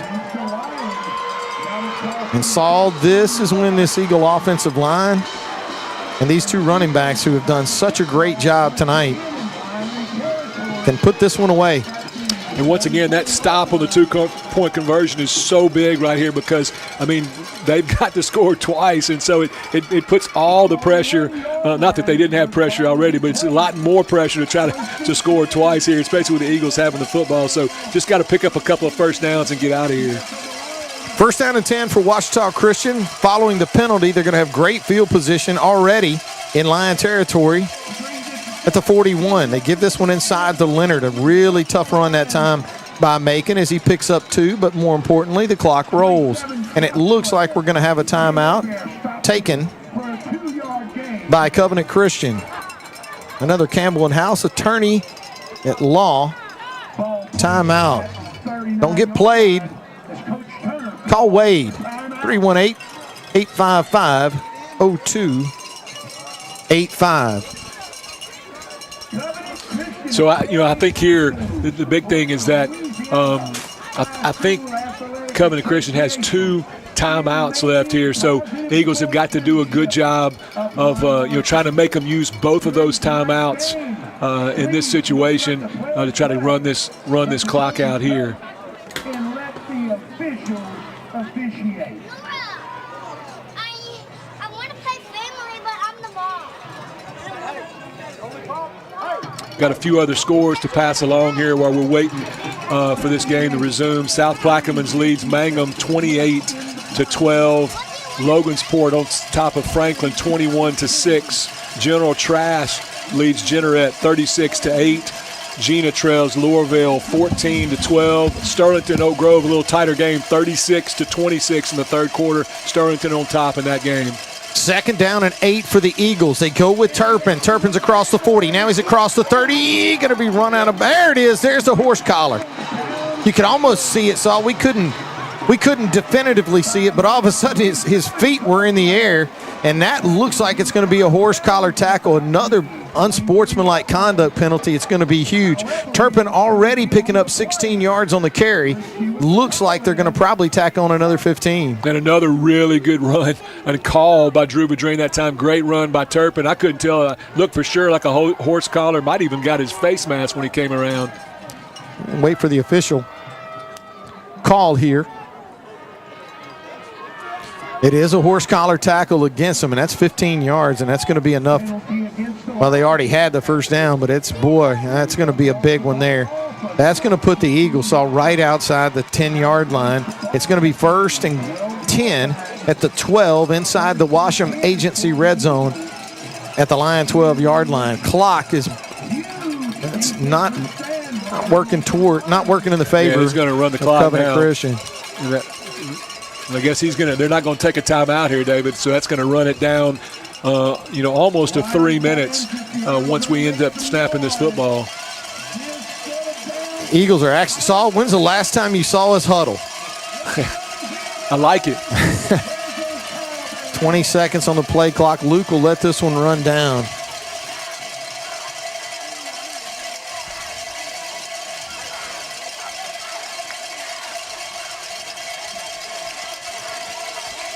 Two running backs in the shotgun with Vedrine. Hands this one to Macon. Macon's got some running room. 10, 5, touchdown! Ouachita Christian! Number 3, Macon Leonard will take it in. From 12 yards out, another Trinity Diamonds direct touchdown, and the Ouachita Christian Eagles, I don't know, Saw, if you can say that maybe that's the one they needed to put this one away or not at this point, but boy, it's going to be really tough for Covenant Christian to find a way to cut into this one with 3 minutes left to play. Gavin on to handle the extra point. Turpin to hold. Good snap. Good hold. And the kick.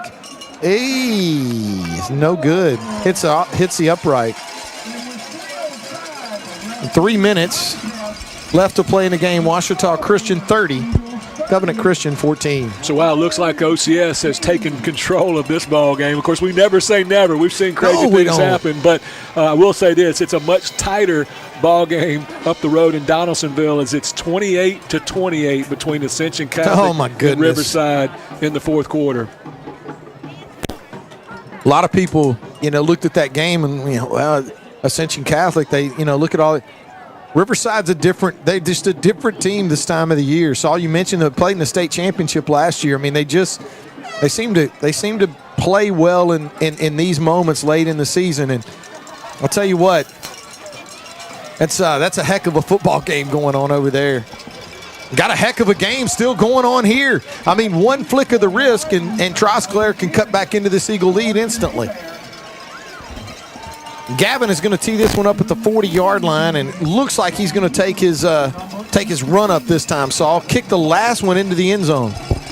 And again, love for him to do it here. Covenant Christian with 2 timeouts left in this ball game. And that's a nice high kick. Not going to get to the end zone with that one, but be fielded around the 2. The Lions are looking for some running room here, and they have it, but not bad. Eagles special team Saul with a good job. If he kicks it in the end zone, they have it at the 20. Instead, they get it at the 22. So a gain of 20 yards on the return, and it's going to be first down and 10 for the Lions. Yeah, and a really good open field tackle that time by Tristan Raymond. And of course, he redeems himself a little bit after having given up the touchdown pass early. It's a topsy-turvy life that a freshman on any team leads. You make good plays, you make boneheaded plays, and you continue to learn and get better. And I'm telling you, they've got some talented freshmen on that team, and Tristan Raymond's definitely one of them. Well, speaking of Tristan Raymond, he makes his way back to the near side. Man-to-man with Bailey Streams. Trosclair in the shotgun. Going to get some help over the top that time, though. Trosclair pulls it down, and they're going to be in a bind. Boy, Saul, you're seeing people flying to the football back there in the backfield. The Eagles trying to end this football game. Loss of 4 yards on the play with a sack of Trosclair. It's going to bring up second down now and 14, but just as importantly, the clock running with 2 minutes and 40 seconds left to play in the football game. They had a great defensive call that time as they blitzed number 9, Ridge Coates, on the outside. He came untouched to the quarterback and was able to sack Trosclair. Second down and 14. Trosclair out of the shotgun. Double move. Throws this one underneath. And Abear is going to be complete. Clock will stop. It's going to be shy of the first down. Well, I'm really surprised we didn't get a personal foul penalty on number 5 for Covenant Christian, Connor Lely. He got tackled on the sideline. It was close to the sideline, but not out of bounds. And he took, looked like it was Eldridge. He just took and pushed him in the chest on the sideline. Gain of 8 on the play. It's going to bring up third down and 5. The Lions with the football at their own 26-yard line. Eagle defense has been stingy tonight. Trosclair in the gun, 5 wide with an empty backfield. He's going to feel a little bit of pressure, steps up in the pocket, and delivers a strike. That's going to be complete to number 10, Carson Abear. Abear will have enough for a first down, a gain of 7 yards on the play. But, Saul, we're getting down to 2 minutes in this one. That's right. Good job by the Eagles defenders that time, just keeping the play in front of them. Let them catch those short passes and then just come up and make the tackle. And, no, again, do not get beat behind you. Just stay deep and tackle in front. Turpin on the outside for Streams. Great open field tackle that time, Saul. Andon Melton coming up, doing a great job in the open field, hitting, wrapping up, and taking down. Gain of, 4 on the play will bring up second down and 6. But even more importantly than that, Saul, you cannot score the amount of points they need to in a minute and a half right now. Yeah, really good tackle. We've done an excellent job tonight, David, of tackling in the open field. Trosclair is trying to buy time, looking for anybody and everybody. It's going to be intercepted. And that's number 15, Cam Voyon, and Voyon is going to end the football game. And now we got penalty markers on the far side of the field. I don't know what's going on over there, but we got 2 markers down. Well, the play there, David, was made by Eli Gray, number 34. He got his hands on the football. And a lot of times when you tip a football, you see how it kind of speeds up when it comes off the person's hand. And it did that, but somehow Voyon able to hold on to the football just like he did the onside kick a while ago and make a great interception to seal this ball game. Well, it's after the play, so it's going to go against the Eagles. That's going to be a personal foul against us. So they'll mark off 15 yards, and the Eagles will have an opportunity, Saul, with 1 minute and 12 seconds to end this football game. Although Covenant Christian, I believe you mentioned, still with 2 timeouts. Yeah, I'm not sure what we did there. It may have just been some excessive celebration. Well, let's go down to the sideline, see if we can catch up with Mike Gray. Mike, are you down there with us? 21 and 27 for that team has been handsy and mouthy all night, according to the players over here. And I think he said something to number 5, our number 5, and we retaliated. Of course, it's always the second guy, you know. That's true. That's true. On that one. That's true. Thanks a lot, Mike. Mike Gray with the Marion State Bank sideline report. The Eagles with an opportunity, Saul, to end this football game, but I think you mentioned still 2 timeouts maybe remaining. It looks like the Eagles are going to get in somewhat of a victory formation, but they're definitely not going to be in any kind of hurry here. Of course, that mixed extra point a while ago kept it a 2-score ball game at 16. And Leonard's going to have some running room. He's across the 40. You do not want to let him get outside. He's at the 30. Now he's at the 20, inside the 15 before he's run out of bounds. Saul, you can't say enough about the senior running back tonight, and Macon has just had a phenomenal night tonight. He's running the football hard. Second, third, and fourth effort. Picks up 26 on that play. It's more than enough for a community pharmacy first down. And the Eagles now with the football inside the Washam Agency red zone at the line 19. And such a great combination of running backs that we have with Macon and Jude, and they have different styles, and Macon is so fast, and I think he's, as I mentioned before, he's improved so much in his style of running. He sees the holes better, he gets upfield better, I feel like, and then he's got great speed, as you saw right there. First down and 10 for the Eagles at the line 19, and the Eagles are going to try to end this football game, Saul, and I think they're going to. That's more than enough. I mean, unless the Lions choose to take timeouts here. No, it looks like they're just going to let it run, David, and so we're going to go into the greatest formation in all of football. Look at the Eagle faithful on the far side of the field. That's some happy moms and dads right there. As the Ouachita Christian Eagles are going to win this football game tonight. Should be the last play of the football game right now. Badrine gets it, takes a knee, and that, with 40 seconds on the play clock and 20 on the game clock, that is, as they say, ball game. As the Ouachita Christian Eagles are going to make the trip to Thibodaux, Louisiana, and they're going to win this football game.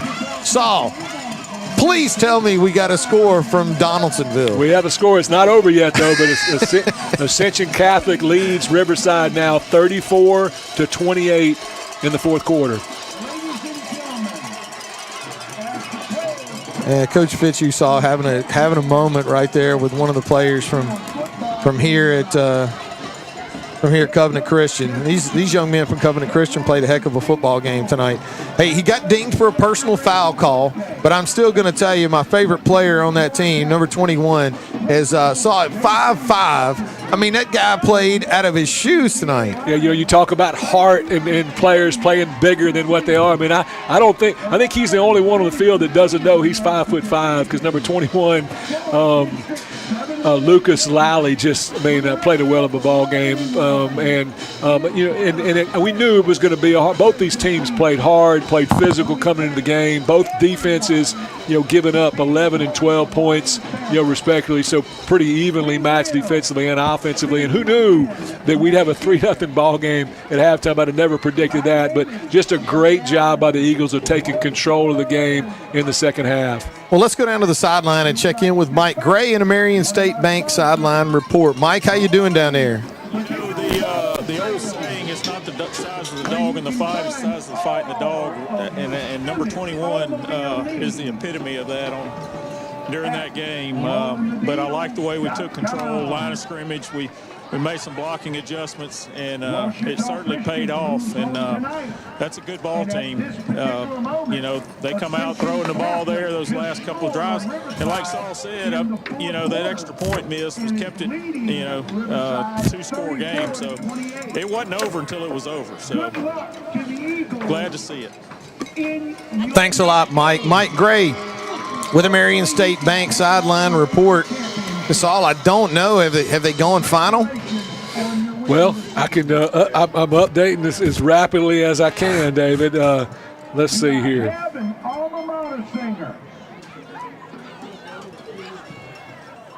Still in the fourth quarter, 34-28, Ascension Catholic over Riverside. Well, it'd be really, wouldn't it be nice to know? But I got a feeling. I mean, you never really know these things until we get the final score. But man, I got to tell you, I don't know if I'm ready to go back to Donaldsonville. I've been to Donaldsonville, Saul, for a semifinal game, and I got to tell you, it was a pretty joyous night. But one that I definitely will not forget is we had to have quite a bit of help to be able to do that. Both teams meeting at midfield right now, and what's somewhat become a tradition for Ouachita Christian. Coach Fitzhugh always tries to encourage these young men to meet at midfield, Saul, and have a prayer together. And very few times has anybody refused, although it has been done. but always great to see these young men share a moment of prayer and thanks at midfield. And again, a tradition that's going on here. Well, the Ouachita Christian Eagles are going to win tonight, 30-14. And Saul, when you look at the game tonight, what a blessing to have an opportunity to make another call with you. And looks like we may have lost our crowd mic. Hopefully nobody stole the crowd mic. Well, we don't know. It's possible, but in any case, what a great opportunity to broadcast another game with you tonight, and just a lot of fun. Yeah, I got to go back out there in the cold weather next week, David. So I know Daniel will be back next week, but just a great. You sometimes can take for granted when you experience the success in the postseason that we have for so many years. But man, it's tough to win these ball games, even though sometimes it looks easier than it is. But the Eagles with a great win tonight and moving on to the semifinals. The crowd mic, it's back. We got it back. The message's gotten real quiet down there, but what a heck of a night tonight for Ouachita Christian is. They celebrate another opportunity to play in the semifinals. So it seems like almost every season now it's almost kind of like an expectation or just one of the things you just assume that Ouachita Christian is going to be playing late round football. But what a great win tonight for the Ouachita Christian Eagles. We make the trip 4.5 hours south to Thibodaux and able to get the win tonight.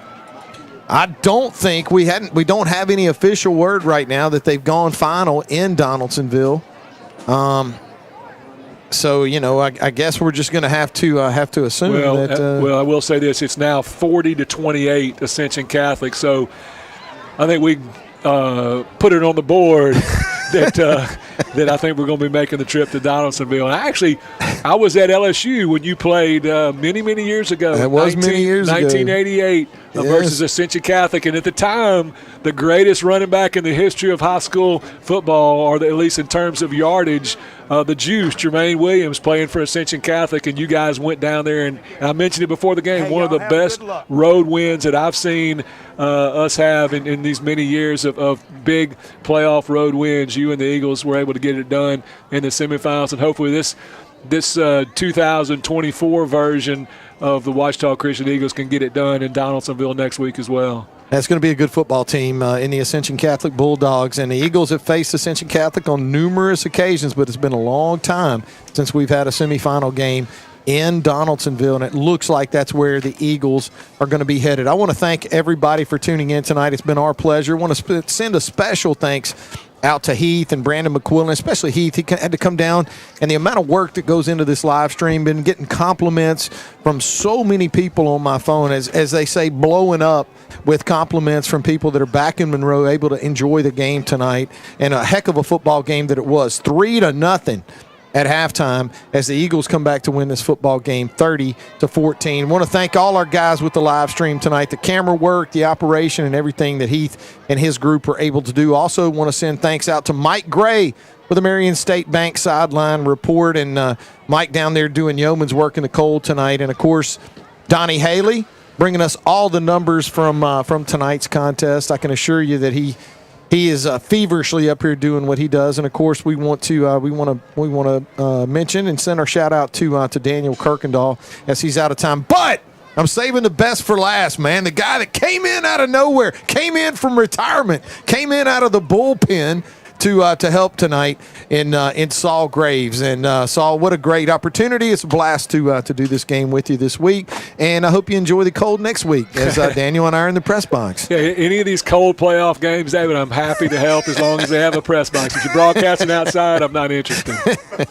We want to thank everybody for tuning in tonight as the Ouachita Christian that's on to the semis, and it looks like we'll be heading to Donaldsonville next week. I want to thank everybody for tuning in tonight. It's our pleasure to bring you the game. You've been listening to Ouachita Christian Eagle Football on the Ouachita Christian Sports Network.